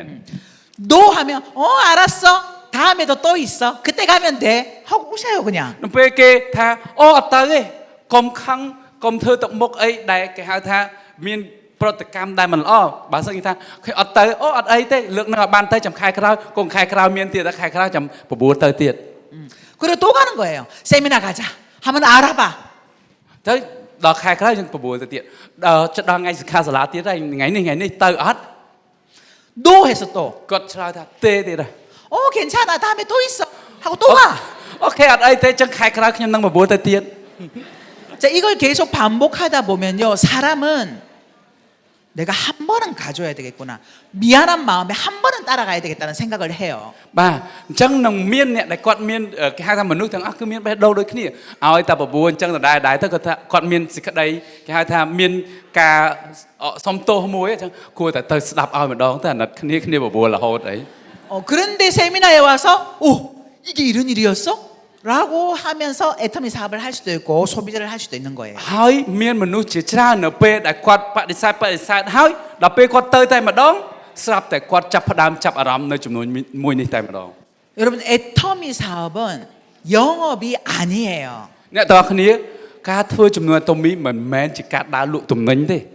여러분들은 애터미를 영업하는 사람이 아니에요. ដាច់ខាតអ្នកទាំងអស់គ្នាជាអ្នកចំនួនមិនមែនជាអ្នកដើរលក់ទំនិញនោះទេ 여러분들은 애터미라는 이 보물을 알아듣고 만난 거예요. មានន័យថាអ្នកទាំងអស់គ្នាគឺជាអ្នកដែលធ្វើចំនួនអាតូមីតាមរយៈឱកាសថ្មីមួយដែលជាចំនួនទាន់សម័យផងដែរ 그런데 이 알아듣고 만난 걸 여러분들이 이걸 못 알아들은 사람들에게 얘기하는 거예요. អ្នកទាំងអស់គ្នាយល់អំពីចំនួនអាតូមីហើយអ្នកទាំងអស់គ្នាកំពុងតែណែនាំចំនួនអាតូមីហ្នឹងទៅអ្នកដែលមិនទាន់យល់មិនទាន់ស្គាល់ពីអាតូមី 영업이 아니기 때문에 내가 얘기했는데 거절한다고 내가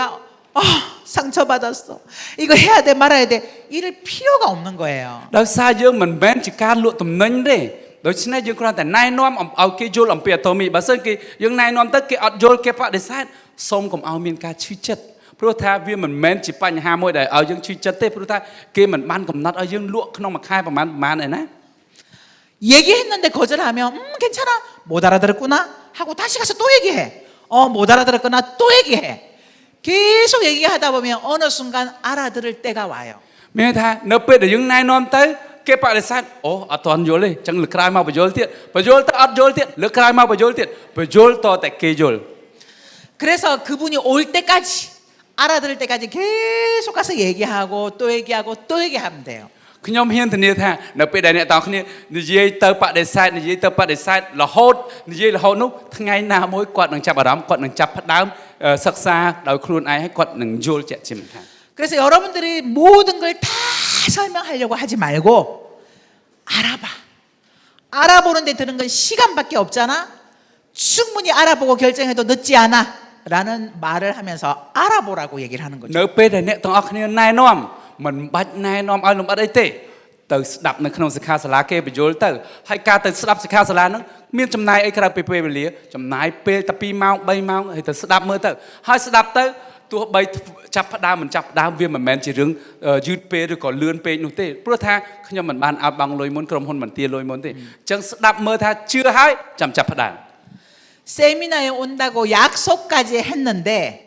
그날 펑크를 내도 화내지 마세요. នៅពេលដែលយើងបញ្យល់ហើយយើងបានគេហៅថាអញ្ជើញគាត់ចូលរួមសិក្ខាសាលាហើយបានមានការសន្យាជាមួយគ្នាថាមកហើយដល់ពេលដល់ថ្ងៃមកគាត់បែរជាអត់មកវិញក៏កុំខឹងនឹងគាត់ផងដែរ 괜찮아 괜찮아. 석세스도 있고 원데이도 있어. 그럼 언제 올래? 이날 올래? 이날 올래? 이렇게 그냥 쿨하게 넘기세요. បើសិនជាគាត់ខំថាអូអត់បានទៅរវល់ធ្វើអីចឹងអាចថាអូអត់អីទេបើរវល់ធ្វើការងារនឹងសិនចុះប៉ុន្តែនៅអាទិត្យនេះអាទិត្យក្រោយថ្ងៃនេះនៅសិក្ខាសាលានៅទីនេះឬក៏អាទិត្យក្រោយមួយទៀតមានសិក្ខាសាលានៅខេត្តនេះម៉ោងនេះអញ្ចឹងយើងត្រូវតែណែនាំអំពីការវិភាគជាបន្តទៀតពីសិក្ខាសាលារបស់យើង 그런데 온다고 약속했는데 안 왔다고 거기다 대고 왜 안 온 거야? 어떻게 약속을 어길 수가 있어? 막 화를 내잖아요. 그럼 그 사람은 다시는 안 와요. ព្រោះថាបើសិនជាអ្នកទាំងអស់គ្នាមានការខឹងសម្បាស្ដីបន្ទោសថាអីសន្យាមួយគ្នាថាមកឡើងច្បាស់និយាយលាក់ឡើងគ្នាហើយហេតុអីបានអត់មកវិញបើសិនជាអ្នកទាំងអស់គ្នាធ្វើការខឹងសម្បាដំឡើងសម្លេងដូច្នេះដាច់ខាតទោះបីជាអ្នកទាំងអស់គ្នាទៅអង្វរម្ដងទៀតយកស្អីយកមន់ទៅសែនក៏គេអត់មកវិញដែរ 그리고 상대방은 아, 저 사람은 내가 가야만 성공하는 사람이구나라고 착각해요. ហើយនៅពេលដែលយើងធ្វើដូច្នេះមានន័យថាគេនឹងយល់ច្រឡំថាអូអត់ខ្ញុំប្រហែលជាមិនអាចជោគជ័យបានទេ 여러분 애터미 사업의 성공은요. 시간이 지나야 돼요. មានន័យថាភាពជោគជ័យរបស់អ្នកទាំងអស់គ្នាមិនមែនពឹងផ្អែកលើអ្នកណាទេប៉ុន្តែវាពឹងផ្អែកទៅលើពេលវេលាដែលអ្នកទាំងអស់គ្នាចំណាយជាមួយនឹងអាតូមី 여러분들의 인맥으로 성공하는 게 아니에요. ព្រោះថាអ្នកទាំងអស់គ្នាមិនមែនទទួលបានជោគជ័យភ្លាមនោះទេ 이 무한 단계 무한 누적에 시간이 지났을 때 여러분들이 알지 못하는 수많은 다른 사람들로 인해서 여러분들은 성공하는 거예요. ព្រោះថាអ្នកដែលអ្នកទាំងអស់គ្នាស្គាល់ហ្នឹងគឺគាត់គឺជាអ្នកដែលចូលរួមក្នុងចំនួនកំពត់មែនប៉ុន្តែប្រព័ន្ធដែលគ្មានកំណត់ដែនមិនកំណត់ចំនួនរបស់អាតូមីនេះនឹងធ្វើឲ្យអ្នកទាំងអស់គ្នាទទួលបាននៅដៃគូដែលអ្នកទាំងអស់គ្នាមិនស្គាល់រាប់ម៉ឺនរាប់សែនរាប់លានអ្នកចូលក្នុងសម្ព័ន្ធរបស់អ្នកទាំងអស់គ្នាហើយអ្នកទាំងអស់គ្នានឹងទទួលបានភាពជោគជ័យនឹងឯង 이 자리에 계신 여러분들은 이미 성공하신 분들이에요. ដូច្នេះហើយអ្នកទាំងអស់គ្នាដែលកំពុងតែចូលរួមនៅក្នុងប្រព័ន្ធអាតូមីមានន័យថាអ្នកទាំងអស់គ្នាកំពុងតែឈរនៅលើខ្សែបន្ទាត់នៃភាពជោគជ័យរួចទៅហើយ 성공이 보장되었다라는 거죠. ព្រោះថាអាតូមីគឺមានការអះអាងនិងធានាទៅលើភាពជោគជ័យរបស់អ្នកទាំងអស់គ្នាបើសិនជាអ្នកទាំងអស់គ្នាធ្វើទៅតាមក្រមសីលធម៌និងការកំណត់ដែលអាតូមីបានរៀបចំទុកនឹងឯង 단 언제 성공할 거냐 그것만 남은 거예요. ប៉ុន្តែអ្វីដែលសំខាន់សួរថាចុះពេលណាទើបទទួលបានជោគជ័យអ្វីដែលនៅសល់គឺមានតែមួយចំណុចនេះតែប៉ុណ្ណោះ 자, 성공이 보장된 일을 하는데 나는 성공 보장되는데 너 어떡할래? 너도 성공해야 되잖아. 그러니까 같이 성공하자고 알려줬는데 못 알아들어. 그러면 내가 안쓰러운 게 아니라 그 사람이 안타까워해야 되는 거예요. ដូច្នេះហើយយើងកំពុងតែទទួលបានការធានាទៅលើភាពជោគជ័យដោយសារតែយើងកំពុងតែឈរលើខ្សែបន្ទាត់ភាពជោគជ័យអាតូមីហើយនៅពេលដែលយើងណែនាំគេចង់ឲ្យគេទទួលបានជោគជ័យជាមួយយើងនេះហើយគេបដិសេធមិនមែនជារឿងដែលយើងគួរតែខឹងគួរតែអន់ចិត្តទេប៉ុន្តែគឺជារឿងដែលគួរឲ្យអាណិតអ្នកដែលគាត់មិនព្រមចូលរួមជាមួយយើងនឹងឯង 그래서 여러분들은 즐겁게 나는 성공할 사람이니까 애터미 알아봐. 애터미 써봐. 했는데 너 알아서 괜찮아. 다시 오고 다시 가서 또 애터미 얘기하고 다시 오고 또 얘기하고 이거 계속 반복하시면 돼요. ដូច្នេះហើយអ្នកទាំងអស់គ្នានៅពេលដែលអ្នកទាំងអស់គ្នាធ្វើការណែនាំពីអាតូមីសូមណែនាំដោយភាពរីករាយណែនាំទៅដោយភាពរីករាយហើយគេបដិសេធអូខេអត់អីទេលើកក្រោយទៅណែនាំទៀតដោយភាពរីករាយបដិសេធទៀតទៅណែនាំដោយភាពរីករាយម្ដងទៀតមានន័យថានៅពេលដែលឃើញភាពរីករាយរបស់យើងដែលមិនមានការប្រកាន់ដែលមិនមានការអន់ចិត្តគេនឹងឆ្ងល់ថាតើចំនួនអាតូមីមានភាពតាក់ទាញយ៉ាងណា 그런 여러분들의 모습을 보고 그분은 이렇게 삶이 어렵고 힘든데 쟤는 도대체 뭐가 저렇게 좋아서 싱글벙글 웃으면서 행복해 보일까? 나도 애터미 한번 알아봐야 되겠다. 이렇게 될 수 있는 거예요. គាត់នឹងឆ្ងល់ហើយអ្នកដែលគាត់ទៅឃើញយើងរីករាយតែងតែមានភាពញញឹមញញែមជាមួយគាត់នឹងគាត់ឆ្ងល់ថាហេតុអីបានមកខ្ញុំបដិសេធផងខ្ញុំស្ដីបន្ទោសឲ្យផងហើយនៅតែមានភាពរីករាយនៅតែញញឹមមកបបួលខ្ញុំទៅស្ដាប់សិក្ខាសាលាទៀតគឺគាត់នឹងចាប់ផ្ដើមឆ្ងល់ថាតើជំនួយអាតូមីធ្វើឲ្យគាត់ខ្លាចជាមនុស្សវិជ្ជមាននេះតាមរយៈបែបណានឹងឯង 근데 여러분들이 화내고 성질내고 우울하고 비통해하면서 다니잖아요. 그러면 아우 나는 애터미 못하겠다 이렇게 되는 거예요. បើសិនជាអ្នកទាំងអស់គ្នាទៅបបួលអ្នកណាម្នាក់ឬក៏បបួលគេហើយណែនាំគេហើយគេបដិសេធចាប់ផ្ដើមចោលចិញ្ចើមមុខកមើដំឡើងសម្លេងហូរទៅភ្នែកមុខក្រហមអីចឹងចឹងគេថាអូជំនួយមួយនឹងពិបាកខ្លាំងណាស់មើលសំបីតែគេមកបបួលខ្ញុំពិបាកប៉ុណ្ណឹងប្រមខ្ញុំទៅណែនាំគេបន្តទៀត 자 이제 매일 웃고 다니실 거죠? បាទដាច់ខាតត្រូវតែមានភាពរីករាយជាប្រចាំ 네, 한번 웃어볼까요? ចឹងយើងសើចទាំងអស់គ្នាម្ដងបានទេ 네, 자 초대와 만남할 때 주의사항이 있습니다. ប៉ុន្តែចំណុចដែលយើងត្រូវតែប្រុងប្រយ័ត្នជាមួយនឹងអ្នកដែលយើងទើបតែជួបលើកដំបូង 처음 설명할 때, 맨 처음 내가 애터미를 시작했어. 그래서 이걸 설명할 때는 절대 전화로 설명하지 마세요. នៅពេលដែលអ្នកទាំងអស់គ្នាចាប់ផ្ដើមណែនាំឬក៏ចាប់ផ្ដើមបញ្យល់ពីអាតូមីដាច់ខាតសូមកុំបញ្យល់តាមរយៈទូរស័ព្ទ 처음 전달할 때는 반드시 직접 만나서 설명하셔야 됩니다. ការណែនាំពីផលិតផលអាតូមីឬក៏ជាគេហៅថាណែនាំចូលចំនួនអាតូមីលើកដំបូងសូមឲ្យណែនាំដោយផ្ទាល់មាត់ 자 그리고 내가 제대로 설명하는 것보다 훨씬 더 중요한 건요. 자신 있게 설명하는 거예요. ហើយអ្វីដែលសំខាន់បំផុតមិនមែនយើងណែនាំដោយគេហៅថាភាពសុភសិលទេសូមណែនាំដោយភាពជឿជាក់លើខ្លួនឯង 사람들은 내 말을 듣는 게 아니라 내 표정과 내 행동을 봐요.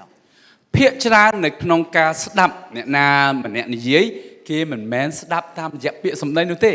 ប៉ុន្តែគេស្ដាប់តាមរយៈកាយវិការតាមរយៈកាយភ្នែកតាមរយៈទឹកមុខនៅពេលដែលយើងធ្វើការណែនាំគេនឹងឯង 그래서 항상 주저주저 하지 마시고 자신 있게 확신 있게 말씀하세요. នៅពេលដែលយើងនិយាយជាមួយគេមិនមែនយើងណែនាំទៅដោយភាពគេហៅសគុតសគុំអេបេបើនោះទេប៉ុន្តែយើងណែនាំដោយកៅភ្នែកភ្លឺថ្លាណែនាំដោយភាពមុះមុខណែនាំដោយកាយវិការជឿជាក់នោះហើយគឺជាភាពតាក់ទាញនៅក្នុងការណែនាំជាលើកទី 그리고 애터미 사업은 거리낌이 없는 사업이기 때문에 머뭇거리지 마세요. 뭔가 감추는 게 있거나 또는 숨기는 게 있다는 느낌이 들지 않도록 머뭇거리지 마세요. ដាច់ខាតកុំធ្វើការអេះអន់នៅពេលដែលយើងកំពុងតែណែនាំហ្នឹងតែយើងមានសកម្មភាពអេះអន់ដូចជាលាក់បាំងការសម្ងាត់អីមួយនោះគឺជារឿងមួយដែលធ្វើឲ្យគេបាត់បង់ទំនុកចិត្តនៅក្នុងការចូលរួមជាមួយយើង 그리고 설명회 초대할 때 세미나에 초대할 때 너무 과장되게 말씀하시지 마세요. ហើយនៅពេលដែលយើងណែនាំចូលរួមសិក្ខាសាលាចូលរួមប្រជុំអីសូមកុំឲ្យណែនាំជាលក្ខណៈមួយថាបំផោងព័ត៌មានឬក៏បំផោងនៅកម្មវិធីហ្នឹងឲ្យខុសពីការពិត 그리고 부정적인 말이나 논쟁은 절대 하시면 안 돼요. 피하셔야 돼요. ហើយដាច់ខាតសូមកុំប្រើពាក្យនៅពាក្យសម្ដីដែលបង្ហាញអំពីផ្នត់គំនិតអវិជ្ជមានឬក៏ផ្នត់គំនិតចម្រូងចម្រាសនិងភាពតានតឹងជាមួយនឹងអ្នកណាក៏ដោយ 처음 만났을 때 너무 많은 걸 다 알려주려고 하지 마세요. 어차피 못 알아들어요. ហើយនៅពេលជួបលើកដំបូងសូមកុំគិតថាប្រាប់គាត់នឹងលើកទី1នឹងឲ្យអស់បាទកុំចំណាយពេលវែងជាមួយគាត់ឲ្យគាត់ធុញប្រាប់ឲ្យអស់លំអិតកុំឲ្យគេថាប្រាប់ទោះបីយើងប្រាប់ម្ដងនៅថ្ងៃហ្នឹងគាត់អត់យល់ទេ 궁금하게 만들어야 돼. 이게 뭐지? 그런 게 있다고 이런 궁금증만 유발해야지. 내가 모든 걸 다 설명해 주잖아요. 그러면 안 와요. កុំបញ្យល់ឲ្យលំអិតយើងគ្រាន់តែបញ្យល់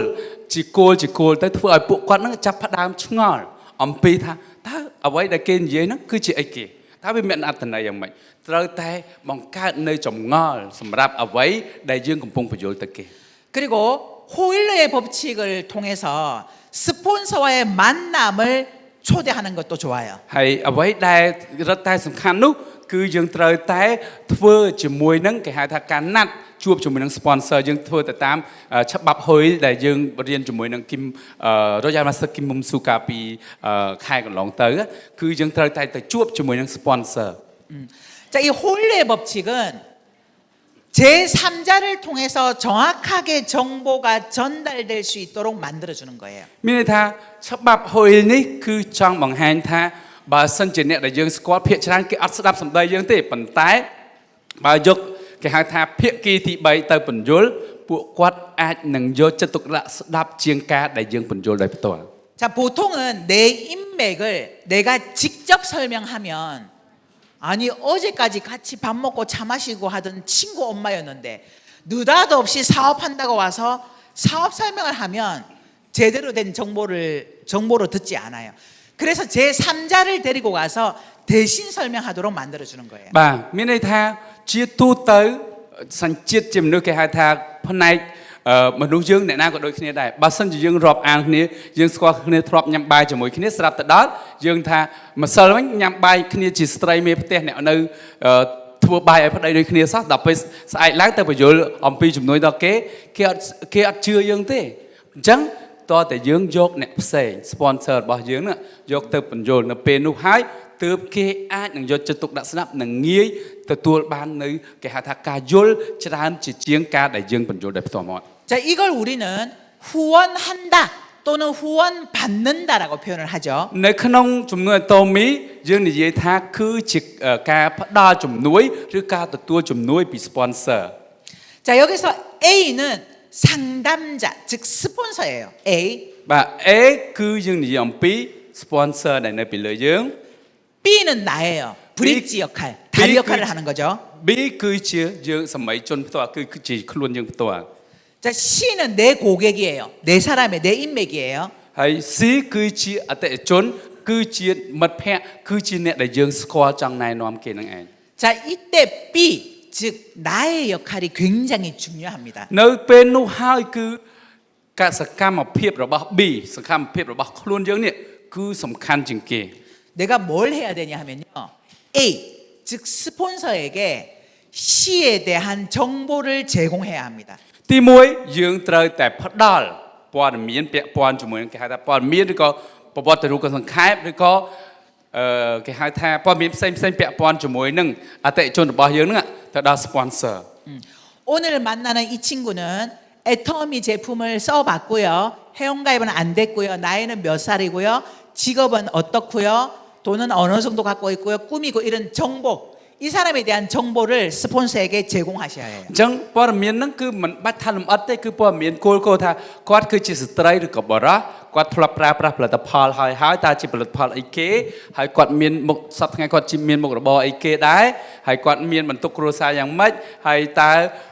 ជីវភាពរបស់គាត់យ៉ាងម៉េចគឺយើងអាចផ្ដល់នៅព័ត៌មានមួយចំនួនរបស់ដៃគូរបស់យើងទៅកាន់ sponsor ទៅកាន់ A ហ្នឹងឯង 자, 이런 정보를 제공받은 A는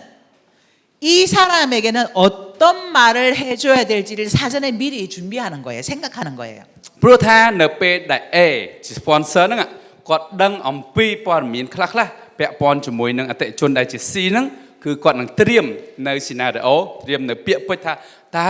គួរនិយាយគួរចាប់ផ្ដើមពីចំណុចណាគួរតែបញ្ចូលនៅអត្ថន័យមួយណាទើបធ្វើឲ្យ C ហ្នឹងគាត់មានភាពចាប់អារម្មណ៍ចំពោះជំនួយអាតូមី A에 대한 프로모션을 해주셔야 돼요. 프로모션. បាទអញ្ចឹងសម្រាប់A ក៏ត្រូវតែមានគេហៅថា promotion សម្រាប់ C ផងដែរ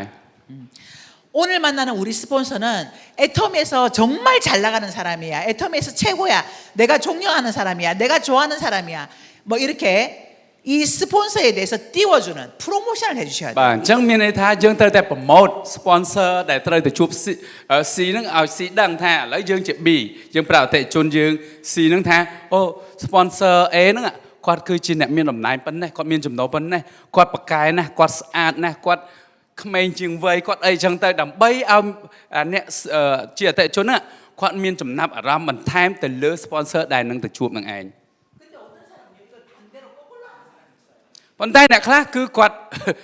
បែរទៅជាគេហៅថាផ្ដល់ព័ត៌មានបញ្ចាស់ទៅវិញបាទ 스폰서한테 오늘 만나는 이 친구는요, 연봉 2억이고요, 엄청 대발이고요. 이 사람 나면 우리는 끝나요. 막 이렇게 띄워.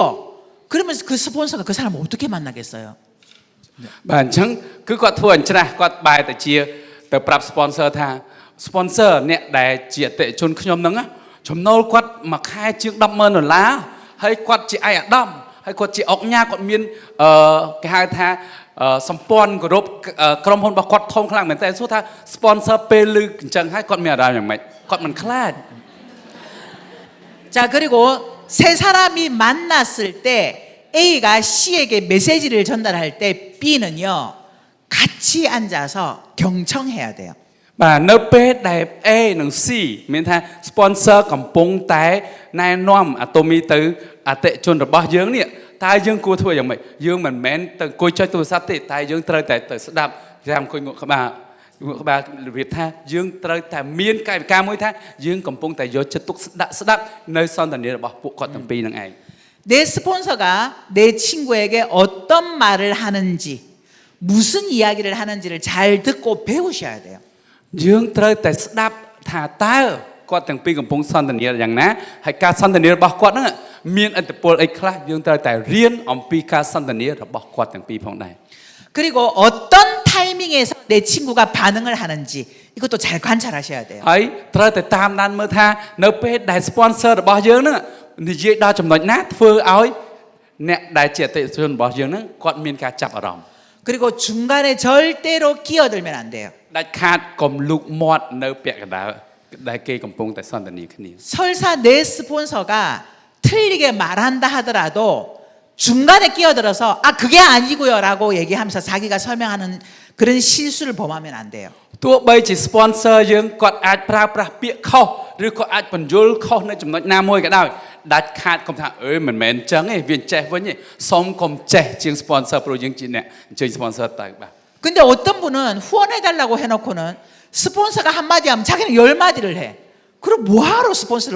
붙여요, 그죠? មានអ្នកខ្លះគឺ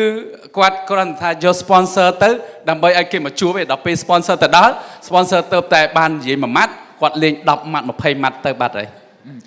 말하고 싶어도 참아야 돼. ទោះបីជាយើងចូលចិត្តនិយាយយ៉ាងណាក៏ដោយសុំឲ្យទ្រាំបាទ 그리고 왔다 갔다 해도 안 돼. ដាច់ខាតកុំងើបចុះងើបឡើងនៅពេលសន្ទនាគ្នានឹង 스폰서한테 아예 맡겨놓고 나는 밖에 나가서 전화 받거나 문자하거나 이런 거 딴짓하는 게 아니라 같이 앉아 있어요. មិនមែនអញ្ជើញ sponsor ទៅដល់ sponsor ឲ្យគាត់ជួបគ្នាឥឡូវខ្ញុំរវល់ខ្ញុំទៅក្រៅសិនតិចទៀតខ្ញុំមកវិញមិនមែនអញ្ចឹងទេ 그리고 나는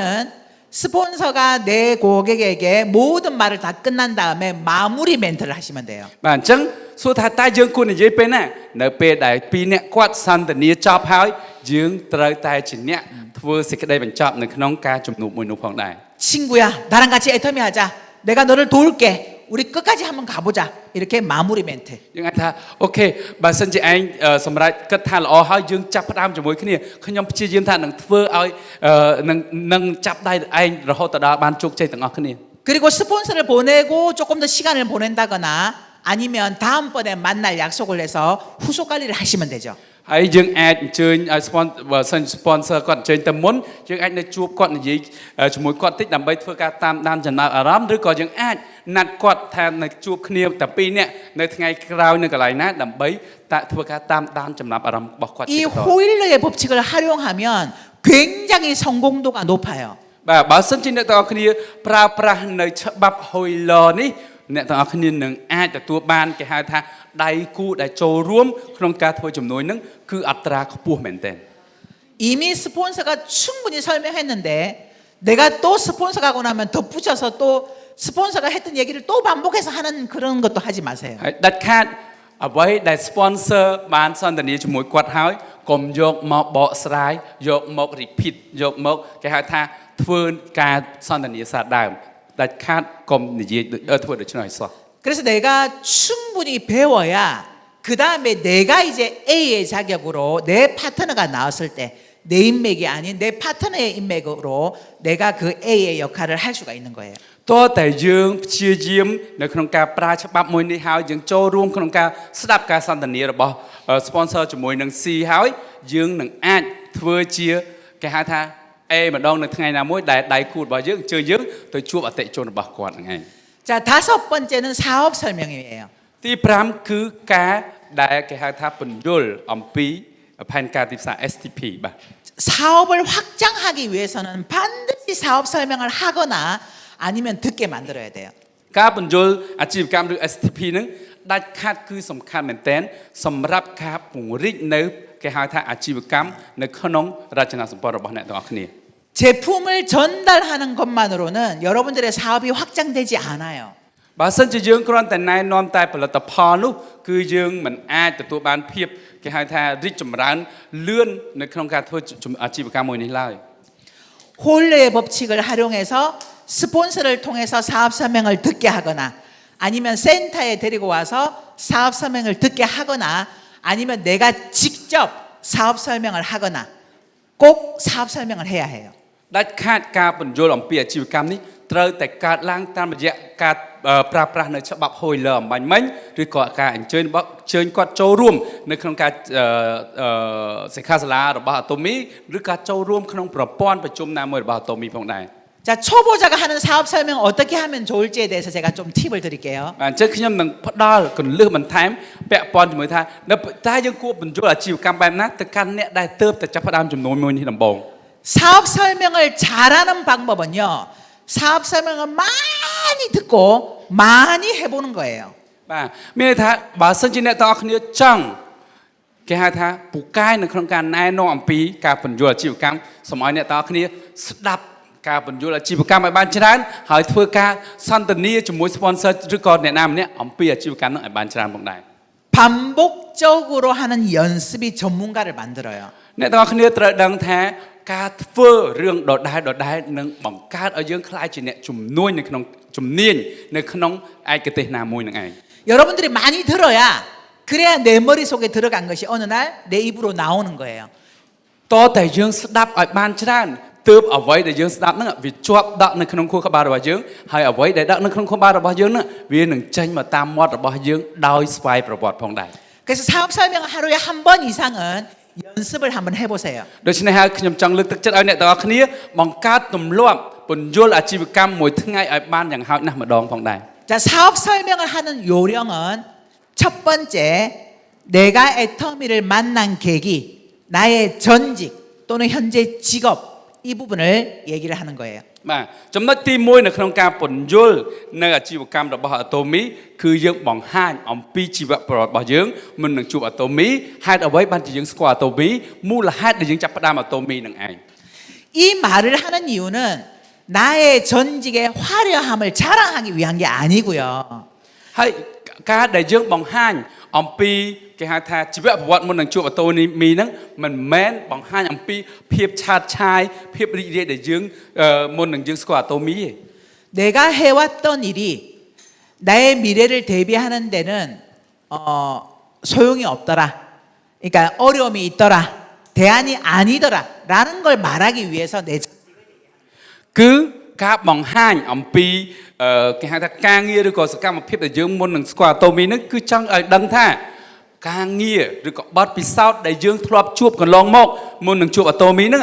គឺមិនបានធ្វើឲ្យយើងនៅជួបហ្នឹងគេហៅថាភាពជោគជ័យឬក៏សេចក្តីសម្រេចនៅលើក្តីសុបិនរបស់យើងឡើយ 이것도 연습이 필요한데요. 한번 적어보세요. 이래 가지고요, 요래 가지고요, 주저리 막 길게 하시면 안 돼요. 짧게 하셔야 돼요. បាទអញ្ចឹងការដែលយើងនិយាយអំពីប្រវត្តិសង្ខេបរបស់យើងមុនជួប Atomy និងប្រវត្តិនៅក្នុងការទទួលយក Atomy ហ្នឹងក៏មិនមែនជាយើងនិយាយម្ដងគឺស្ទាត់ទេត្រូវការធ្វើការវឹកហាត់សរសេរម្ដងហើយម្ដងទៀតហ្នឹងឲ្យលក្ខណៈគេហៅថាងាយយល់ហើយខ្លីទៀតបាទ 내 속에는 아무리 길어도 10분 이상 넘기시면 안 돼요. មានន័យថាទោះបីជាការណែនាំខ្លួនរបស់យើងហ្នឹង វែងយើងមានប្រវត្តិឈូចត់ផ្អែមល្ហែមវែងយ៉ាងណាក៏ដោយដាច់ខាតអត់ឲ្យលើសពី10នាទីទេបាទ 자, 두 번째는 시대의 변화, 시대가 어떻게 변화되고 있고 어떻게 흘러가는지에 대해서 얘기하셔야 돼요. នៅពេលដែលយើងណែនាំអំពីគេហៅថាការងាររបស់ខ្លួនឯងនិងការជួបអាតូមីហើយយើងត្រូវតែពន្យល់ឲ្យគេដឹងអំពីការវិវត្តនៃសម័យកាលការវិវត្តនៃសង្គមការវិវត្តនៃសេដ្ឋកិច្ចសង្គមផងដែរ 근데 이 시대의 흐름과 변화도 우리는 전문가가 아니기 때문에 너무 자세하게 너무 깊게 하실 필요는 없고요. 시대가 이렇게 바뀌어가고 있는 거에 대해서 간단하게 설명을 하시면 돼요. ហើយការពន្យល់អំពីការវិវត្តនៃសម័យកាលការវិវត្តនៃសង្គមនិងការវិវត្តនៃសេដ្ឋកិច្ចផ្សេងៗហ្នឹងយើងមិនអាចពន្យល់ឲ្យលម្អិតបែកអូហូស្ទឹងបានទេព្រោះថាយើងមិនមែនជាអ្នកជំនាញទេគឺដាច់ខាតត្រូវតែពន្យល់គ្រាន់តែជាលក្ខណៈតាមដែលយើងមើលឃើញហ្នឹងជាលក្ខណៈសង្ខេប 자, 이것 또한 시대가 너무 빨리 변화하다 보니 현재 나의 직업으로 나의 소득으로는 이 미래를 대비할 수 없다는 걸 설명하기 위해서예요. មានន័យថាការពន្យល់អំពីបំរែបំរួលក៏ដូចជាការវិវត្តនៃសម័យកាលហ្នឹងគឺចង់បង្ហាញថាបើសិនជាខ្ញុំមិនជួបជាមួយនឹងអាតូមីទេគឺខ្ញុំប្រហែលជានៅធ្វើការបញ្ចេញពលកម្មដើម្បីធ្វើបានរស់មួយថ្ងៃបាយមួយពេលផងដែរ 자, 그리고 애터미의 회사 소개를 하시면 됩니다. បន្ទាប់ពីយើងពន្យល់អំពីគេហៅថាការវិវត្តនៃសម័យកាលរួចហើយយើងចាប់ផ្ដើមពន្យល់ពីក្រុមហ៊ុនអាតូមីឲ្យគេស្គាល់ថាតើអាតូមីគឺជាក្រុមហ៊ុនបែបណា 예전에는요. 애터미가 내세울 게 없었기 때문에 한국 콜마 얘기하고 한국 원자력 얘기했는데 지금은 그거 안 하셔도 돼요. បាទអញ្ចឹងកាលពីមុនគឺដោយសារតែនៅប្រទេសកូរ៉េអាតូមីគឺអត់ទាន់មាន background ទេអញ្ចឹងហើយនៅពេលដែលណែនាំពីផលិតផលអាតូមីគឺណែនាំពី background របស់ Kolma BNA Kolma កូរ៉េវិទ្យាស្ថានអាតូមិកកូរ៉េអញ្ចឹងទៅ 우리의 사업 설명도 시대에 맞게 계속 업그레이드를 해 나가야 되겠죠. 그래서 애터미의 사업 회사 소개는요. 글로벌 기업이라는 거, 네트워크 마케팅에서 전 세계 탑10 안에 들었다는 거, 탑10이라는 거, 그리고 무한단계 무한누적이라든지 이런 회사에 대한 전반적인 회사에서 제공하는 자료에 한해서 회사 소개를 하시면 돼요. ប៉ុន្តែសពថ្ងៃដែលស្រាប់តែអាតូមីគឺយើងមានបង្ហាញអំពីផុសតាំងថាអាតូមីកំពុងតែរីកចម្រើនហើយដូច្នេះយើងគ្រាន់តែណែនាំថាតើសម័យកាលសប្តាហ៍ថ្ងៃនេះចំនួនអាតូមីហ្នឹងវាត្រូវយ៉ាងម៉េចក្រុមហ៊ុនអាតូមីជាក្រុមហ៊ុន global ដែលជាដែលបំលែងខ្លួនចេញពីក្រុមហ៊ុនការចែកចាយទំនិញតាមរយៈទីផ្សារបណ្ដាញហើយប្រើប្រាស់នៅប្រព័ន្ធ platform គឺជាប់ត្រឹមរយៈពេល10ឆ្នាំជាប់ចំណាត់ថ្នាក់ទី10នៅក្នុងបណ្ដាក្រុមហ៊ុនលក់ផ្ទាល់ទូទាំងពិភពលោកអញ្ចឹងទៅនេះគឺជាភ័ស្តុតាងជាក់ស្ដែងមួយដែលធ្វើឲ្យយើងបង្ហាញពីវិសាលភាពរបស់ក្រុមហ៊ុនអាតូមីទៅដល់គេនឹងឯង 그다음 제품 소개를 하셔야 돼요. បន្ទាប់ពីណែនាំសង្ខេបពីក្រុមហ៊ុនហើយគឺត្រូវណែនាំសង្ខេបអំពីផលិតផលផងដែរ 제품은 여러분들이 써본 제품 중에 내가 효과를 본 거, 그러니까 특징을 말하고 효과로 설명하시면 돼요. ផលិតផលត្រូវតែជ្រើសរើសយកផលិតផលណាដែលអ្នកទាំងគ្នាកំពុងតែប្រើឬក៏ធ្លាប់ប្រើហើយទទួលបានលទ្ធផលហើយយើងចូលចិត្តវាមែនតើមានថាគ្រាន់តែប្រើភ្លាមយើងទទួលបានលទ្ធផលហើយតែលទ្ធផលនោះគឺជាលទ្ធផលដែលជាទីគាប់ចិត្តនឹងឯងជាលក្ខណៈគេថាចំណុចពិសេសក៏ដូចជាប្រសិទ្ធភាពដែលធ្វើឲ្យអ្នកទាំងគ្នាទទួលបាននឹងឯង 자, 그다음 마케팅 플랜인데요. 사업 설명의 핵심 꽃이 바로 이 마케팅 플랜이에요. បាទបន្ទាប់មកទៀតគឺយើងត្រូវតែសង្ខេបអំពីផែនការទីផ្សារផងដែរ 그래서 마케팅 플랜은 제대로 설명하셔야 돼요. ដូច្នេះអ្វីដែលសំខាន់បំផុតដាច់ខាតត្រូវតែយល់ឲ្យច្បាស់អំពីផែនការទីផ្សាររបស់អាតូមី 여러분들이 마케팅 플랜을 제대로 정확하게 풀지 않으면 애터미는 6만 원 버는 일로 인식할 수 있어요. បើសិនជាអ្នកទាំងអស់គ្នាមិនយល់ច្បាស់អំពីការណែនាំអំពីផែនការទីផ្សារទេប្រហែលជាអ្នកទាំងអស់គ្នាពិបាកនៅក្នុងការបង្ហាញអំពីគេហៅថាវិសាលភាពនៅក្នុងការទទួលបានចំណូលអកម្មពីអាតូមី 그래서 마케팅 플랜은 여러분들이 먼저 제대로 배우고 공부하셔야 되겠죠. ដូច្នេះហើយអ្វីដែលសំខាន់ចាប់ផ្ដើមពីអ្នកទាំងអស់គ្នាទៅត្រូវតែយល់ឲ្យច្បាស់ថាតើអ្វីជាផែនការទីផ្សាររបស់អាតូមីនឹងតើវាមានលក្ខណៈច្បាស់លាស់ឬក៏លក្ខណៈពិសេសបែបណានឹងឯង 그리고 여섯 번째, 내가 애터미 사업을 하는 이유, 그리고 내가 애터미를 통해서 이루고 싶은 걸 간단하게 얘기하시면 돼요. ហើយនៅចំណុចទី5នៅពេលអ្នកទាំងអស់គ្នាបញ្យល់ពីអាជីវកម្មហ្នឹងគឺត្រូវតែបញ្យល់អំពីមូលហេតុដែលអ្នកទាំងអស់គ្នាដាច់ខាតត្រូវតែជោគជ័យនៅក្នុងអាតូមីហ្នឹងឯងគឺជាចក្ខុវិស័យផ្ទាល់ខ្លួនក្នុងការជោគជ័យនៅក្នុងអាតូមី 그리고 여러분도 저와 함께 제가 이루고자 하는 이 꿈처럼 이루시지 않으시겠습니까 하고 마무리 멘트를 하시면 돼요. ហើយចុងក្រោយអ្នកទាំងអស់គ្នា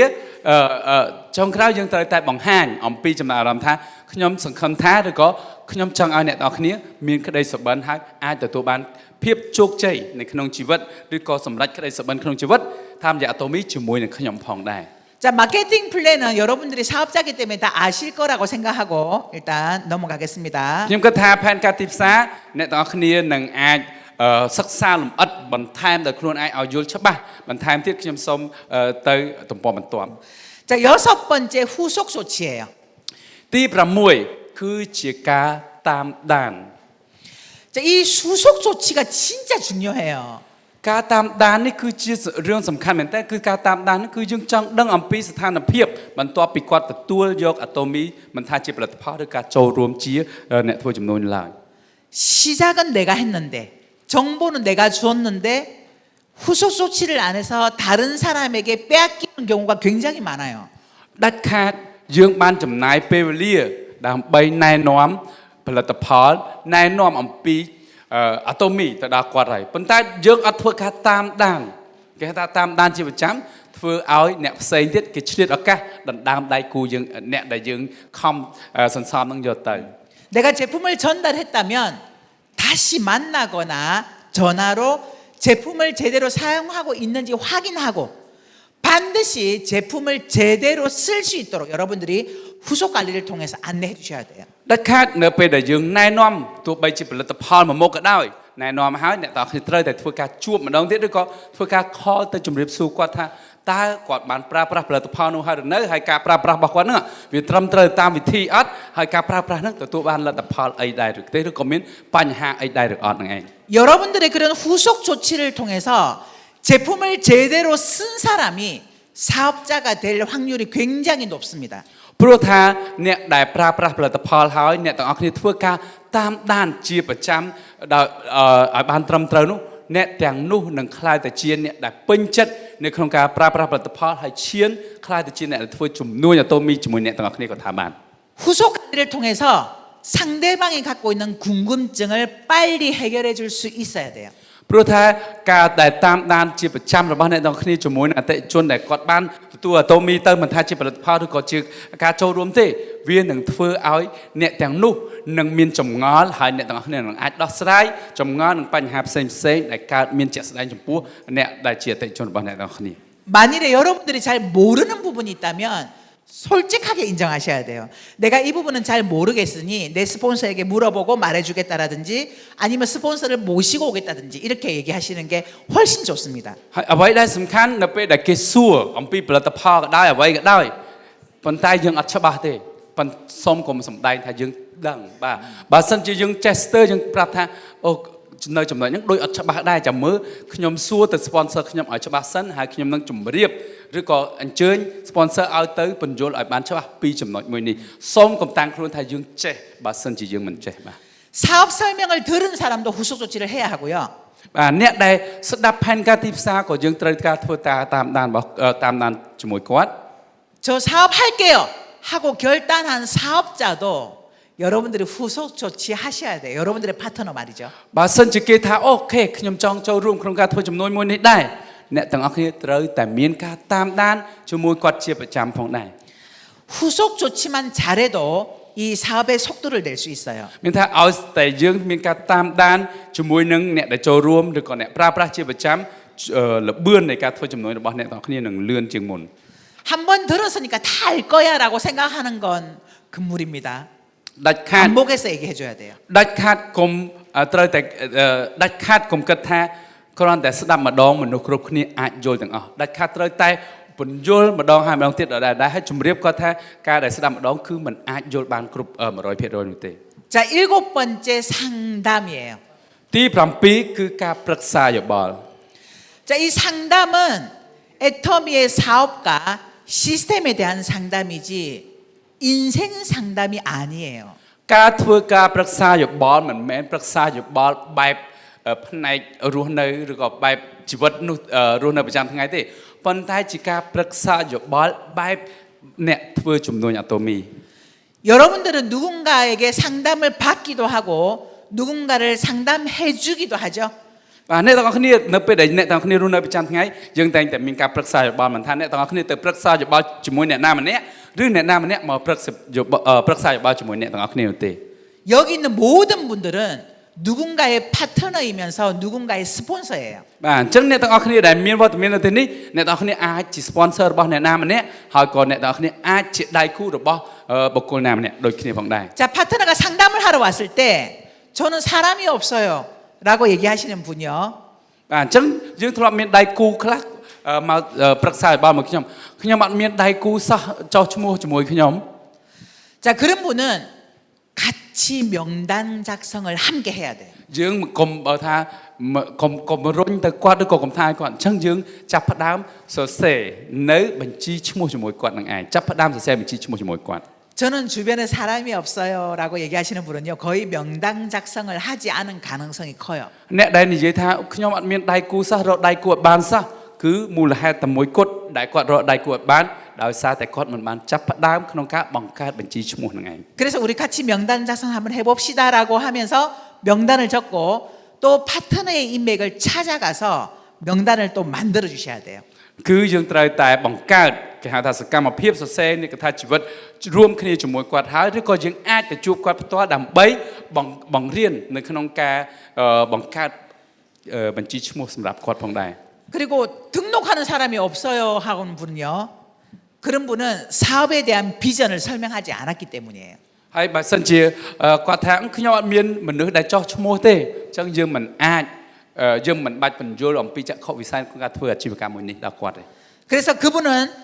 사업 설명 또는 사업에 대한 비전을 제시할 수 있도록 안내를 해주셔야 합니다. អ្នកទាំងអស់គ្នាគ្រាន់តែបង្កើតនៅ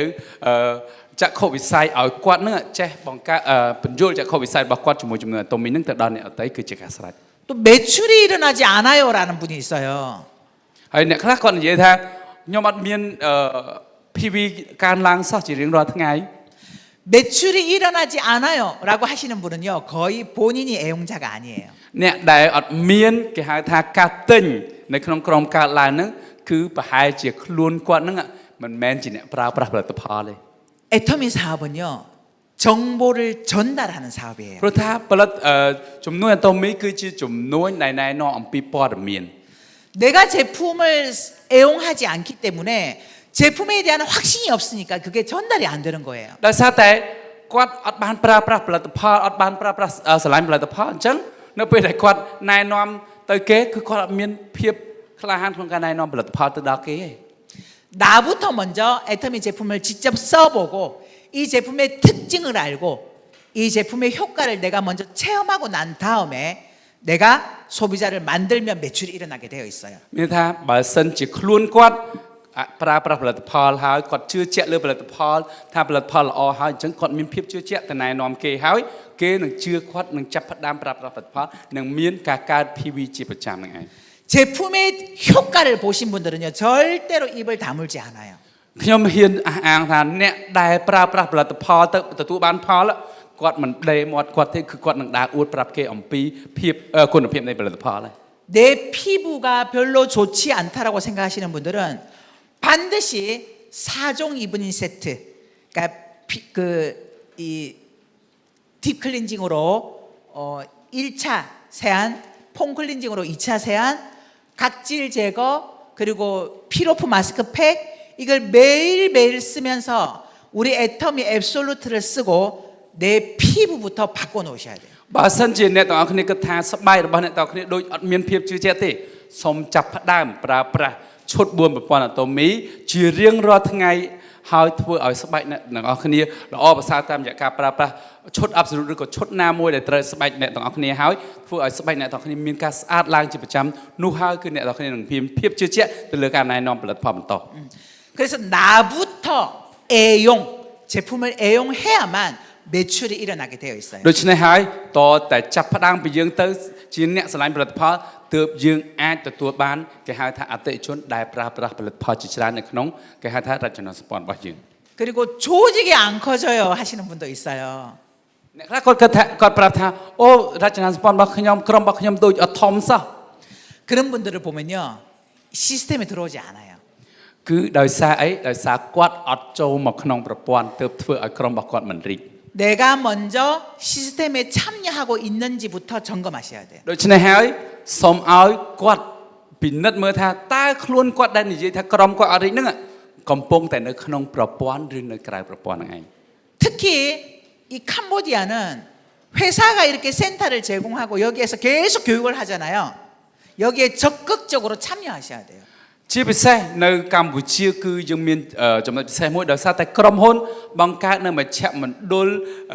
ធំមួយសម្រាប់ឲ្យសមាជិកគ្រប់ខ្សែទាំងអស់អាចចូលរួមប្រព័ន្ធជាប្រចាំដោយសេរីផងដែរ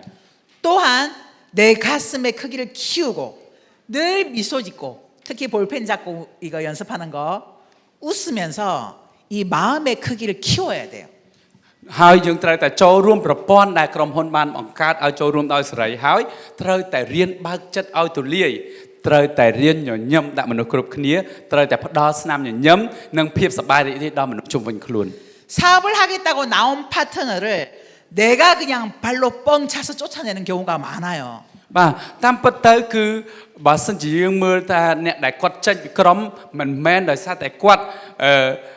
ចេញដោយខ្លួនឯងទេប៉ុន្តែដោយសារតែអ្នកណែនាំភាគច្រើនគឺគាត់កំពុងតែឆ្កឹះកំពុងតែផ្ទាត់នៅកូនក្រុមរបស់គាត់ដោយសកម្មភាពខ្លួនឯងផ្ទាល់ 자, 왜 상담을 해야 되냐 하면요. ហើយអ្វីបានជាយើងត្រូវការប្រឹក្សាយោបល់ 사업을 진행하다 보면 여러 가지 어려운 상황에 만나게 돼요. នៅពេលដែលអ្នកទាំងគ្នាចូលនៅក្នុងការអនុវត្តនៅក្នុងគេហៅថាប្រឡូកនៅក្នុងចំនួនមួយនេះយើងជួបមនុស្សជាច្រើននិងជួបបញ្ហាជាច្រើនដែលយើងមិនធ្លាប់ឆ្លងកាត់កន្លងមក 특히 초기 사업자들은 일을 하다 보면 어떤 거절이나 겪는 경험을 당황하거나 부정적인 감정을 가지게 될 확률이 높아요. ជាពិសេសអ្នកដែលទើបតែចាប់ផ្ដើមចំនួនមួយនេះដំបូងនៅពេលដែលគាត់ជួបនឹងបញ្ហាតូចក៏ដោយធំក៏ដោយឬក៏គ្រាន់តែរឿងរ៉ាវបន្តិចបន្តួចគាត់ចាប់ផ្ដើមមានគំនិតអវិជ្ជមានគាត់ចាប់ផ្ដើមមានការបាក់ទឹកចិត្តគាត់ចាប់ផ្ដើមមានការអន់ចិត្តកើតឡើងនៅក្នុងគេហៅថាផ្នត់គំនិតរបស់គាត់ 자, 이 사업을 하면서 경험 없는 사람들이 이걸 극복할 수 있는 방법은 스폰서와의 상담을 통해서 해결해 나가야 되는 거예요. ដោយសារតែគាត់អត់ធ្លាប់មានបទពិសោធន៍នៅក្នុងការធ្វើចំនួនមួយនេះដូច្នេះហើយដើម្បីយកជំនះឬក៏បង្កើតនៅផ្នត់គំនិតដែលវិជ្ជមាននៅក្នុងការធ្វើចំនួនមួយនេះតើតែគាត់ជួបនឹងប្រឹក្សាយោបល់ជាមួយនឹង sponsor របស់គាត់ដែលមានបទពិសោធន៍នឹងជោគជ័យនៅក្នុងចំនួនមួយនេះនឹងឯង 자, 이 상담은 올바른 길로 안내하는 내비게이션과 같다라고 생각하시면 돼요. យើងអាចនិយាយបានថាការប្រឹក្សាយោបល់នេះ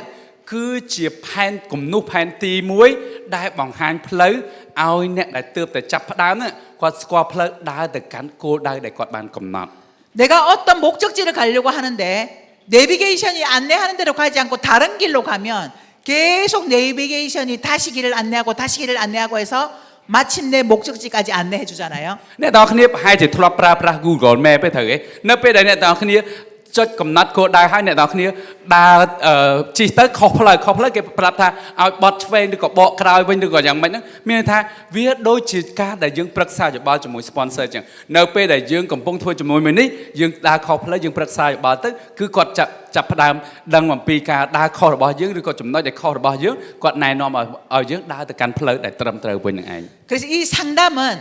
내가 안전하게 목적지까지 도착할 수 있도록 안내해 주는 거예요. បាទអញ្ចឹងការប្រឹក្សាយោបល់នេះគឺប្រៀបបានជាការជាមគ្គុទ្ទេសក៍មួយដែលណែនាំរបស់យើងដែលនាំយើងឲ្យយើងធ្វើដំណើរទៅកាន់គោលដៅមួយដ៏ត្រឹមត្រូវនិងមានសុវត្ថិភាពនឹងឯង 초기 사업자들이 저지를 수 있는 실수는요. 형제 라인하고 상담하는 거예요. បាទអញ្ចឹងអ្វីដែលគ្រោះថ្នាក់បំផុតនោះគឺយើងតែការដែលធ្វើការប្រឹក្សាយោបល់ជាមួយនឹងគេហៅថាក្រុមបងប្អូនឬក៏គេហៅថាអ្នកខ្សែស្ដាំទៅប្រឹក្សាយោបល់ជាមួយអ្នកនៅខាងខ្សែឆ្វេងនេះគឺជាកំហុសមួយដ៏ធំក្នុងការធ្វើចំនួនអាតូមី 여러분 형제 라인하고는 절대로 상담하는 게 아니에요. ដាច់ខាតដោយសារតែស្ថានភាពខ្សែនិងស្ថានភាពរចនាសម្ព័ន្ធរបស់យើងគឺមានភាពខុសគ្នាដាច់ខាតមិនអាចទៅធ្វើការប្រឹក្សាយោបល់ជាមួយនឹងខ្សែដតីបានក្រៅពីខ្សែយើងនោះទេ 사업을 진행하는 방식이나 또는 성격, 성향 이 색깔이 다르기 때문에 형제 라인하고 상담을 한다는 건 오히려 내 사업을 망칠 수 있어요. វាមិនមែនជាបញ្ហាអាក្រក់អីនោះទេប៉ុន្តែវាគឺជាបញ្ហាមួយដែលអាចកើតឡើងបានជាយថាហេតុណាមួយគឺធ្វើឲ្យក្រុមរបស់យើងនឹងអាចរសាត់ចេញពីគ្នាតាមរយៈការគេហៅថាប្រឹក្សាយោបល់ជាមួយនឹងក្រុមផ្សេងដោយសារតែផ្នត់គំនិតនិងការដឹកនាំនិងគេថាវិធីសាស្ត្រក្នុងការធ្វើទីផ្សារហ្នឹងគឺមានភាពខុសគ្នានឹងឯង 형제 라인하고는 인사하고 그리고 서로 격려하는 이 정도지 절대로 상담은 하시지 마세요. បាទអញ្ចឹងសម្រាប់មិនមែនថាមិនឲ្យមានទំនាក់ទំនងនឹងគ្នាទេគឺការរាប់អានគ្នានឹងគឺរាប់អាននៅក្នុងការលើកទឹកចិត្តផ្ដល់ភាកស្នាមញញឹមឲ្យគ្នានិងការសរសើរគ្នាទៅវិញទៅមកតែប៉ុណ្ណោះប៉ុន្តែមិនមែនឲ្យទៅប្រឹក្សាដើម្បីទទួលបានគំនិតនៅក្នុងការធ្វើជំនួញរវាងខ្សែផ្សេងគ្នានោះឡើយ 자 마지막 복제입니다. បាទទីចុងក្រោយគឺជាការគេហៅថាថតចម្លងឬក៏យកលំនាំតាម 자, 이 복제는요. 내가 성공의 8단계를 1번부터 7번까지 실천하면 내 파트너가 나를 보고 그대로 따라하는 게 복제예요. បាទអញ្ចឹងចំណុចទី8នេះបើសិនជាយើងអាចធ្វើបានតាមលំដាប់លំដោយពីចំណុចទី1ដល់ចំណុចទី7អញ្ចឹងដៃគូរបស់យើងនឹងយកលំនាំតាមយើងផងដែរគឺតាំងពីចំណុចទី1ដល់ចំណុចទី7តាមលំដាប់លំដោយនឹងឯង 이 복제가 이루어지지 않으면 시스템 소득을 완성시킬 수가 없어요. បើសិនជាយើងមិនអាចបង្កើតនៅគេហៅថាការយកលំនាំតាមដ៏ត្រឹមត្រូវនោះទេដូច្នេះប្រព័ន្ធដែលយើងកំពុងតែធ្វើនេះគឺវាមិនអាចទទួលបានភាពពេញលេញនោះឡើយ 내가 먼저 실천하고 내가 좋은 리더가 되어야 되겠다라는 생각으로 나부터 실천하시면 돼요. ដូច្នេះហើយដើម្បីបង្កើតការយកលំនាំតាមដែលល្អឥតខ្ចោះដែលពេញលេញនោះតើតែយើងតាំងចិត្តថាចាប់ផ្ដើមពីយើងទៅគឺជាអ្នកដែលធ្វើពីចំណុចទី1ដល់ចំណុចទី7តាមលំដាប់លំដោយដើម្បីបង្ហាញឲ្យអ្នកផ្សេងៗឃើញថាយើងកំពុងតែធ្វើដំណើរទៅតាមផ្លូវត្រូវនឹងឯង 자, 이 사업은 나로부터 출발하는 사업이에요. 그죠? បាទដូច្នេះហើយចំនួនរបស់យើងមិនមែនចំនួនចាប់ផ្ដើមពីអ្នកណាមកទេប៉ុន្តែវាជាចាប់ផ្ដើមពីខ្លួនយើងទៅផ្ទាល់ 네트워크 마케팅은요. 누구를 복제하느냐에 따라 성공하기도 하고 실패하기도 해요. បាទការធ្វើចំនួនទីផ្សារបណ្ដាញគឺវាអាស្រ័យថាតើយើងនឹងយកលំនាំតាមអ្នកណាឬក៏ថតចម្លងតាមអ្នកណាវាអាចនឹងធ្វើឲ្យយើងធ្លាក់ទៅក្នុងជ្រោះក៏នឹងអាចឲ្យយើងឡើងទៅដល់ចំណុចកំពូលនៃភ្នំបានផងដែរ 자, 내가 지금까지 성공해 본 적이 없기 때문에 성공을 하려면 성공한 사람을 보고 그대로 따라하면 돼요. ប៉ុន្តែអ្វីដែលខ្ញុំរៀនបានតាមរយៈការធ្វើចំនួនមួយនេះដោយសារតែពួកយើងមិនធ្លាប់ទទួលបានជោគជ័យតាមរយៈចំនួនមួយនេះដោយយើងទើបតែចាប់ផ្ដើមដូច្នេះហើយអ្នកដែលយើងគួរតែយកលំនាំតាមគឺអ្នកដែលកំពុងជោគជ័យនៅក្នុងចំនួននេះ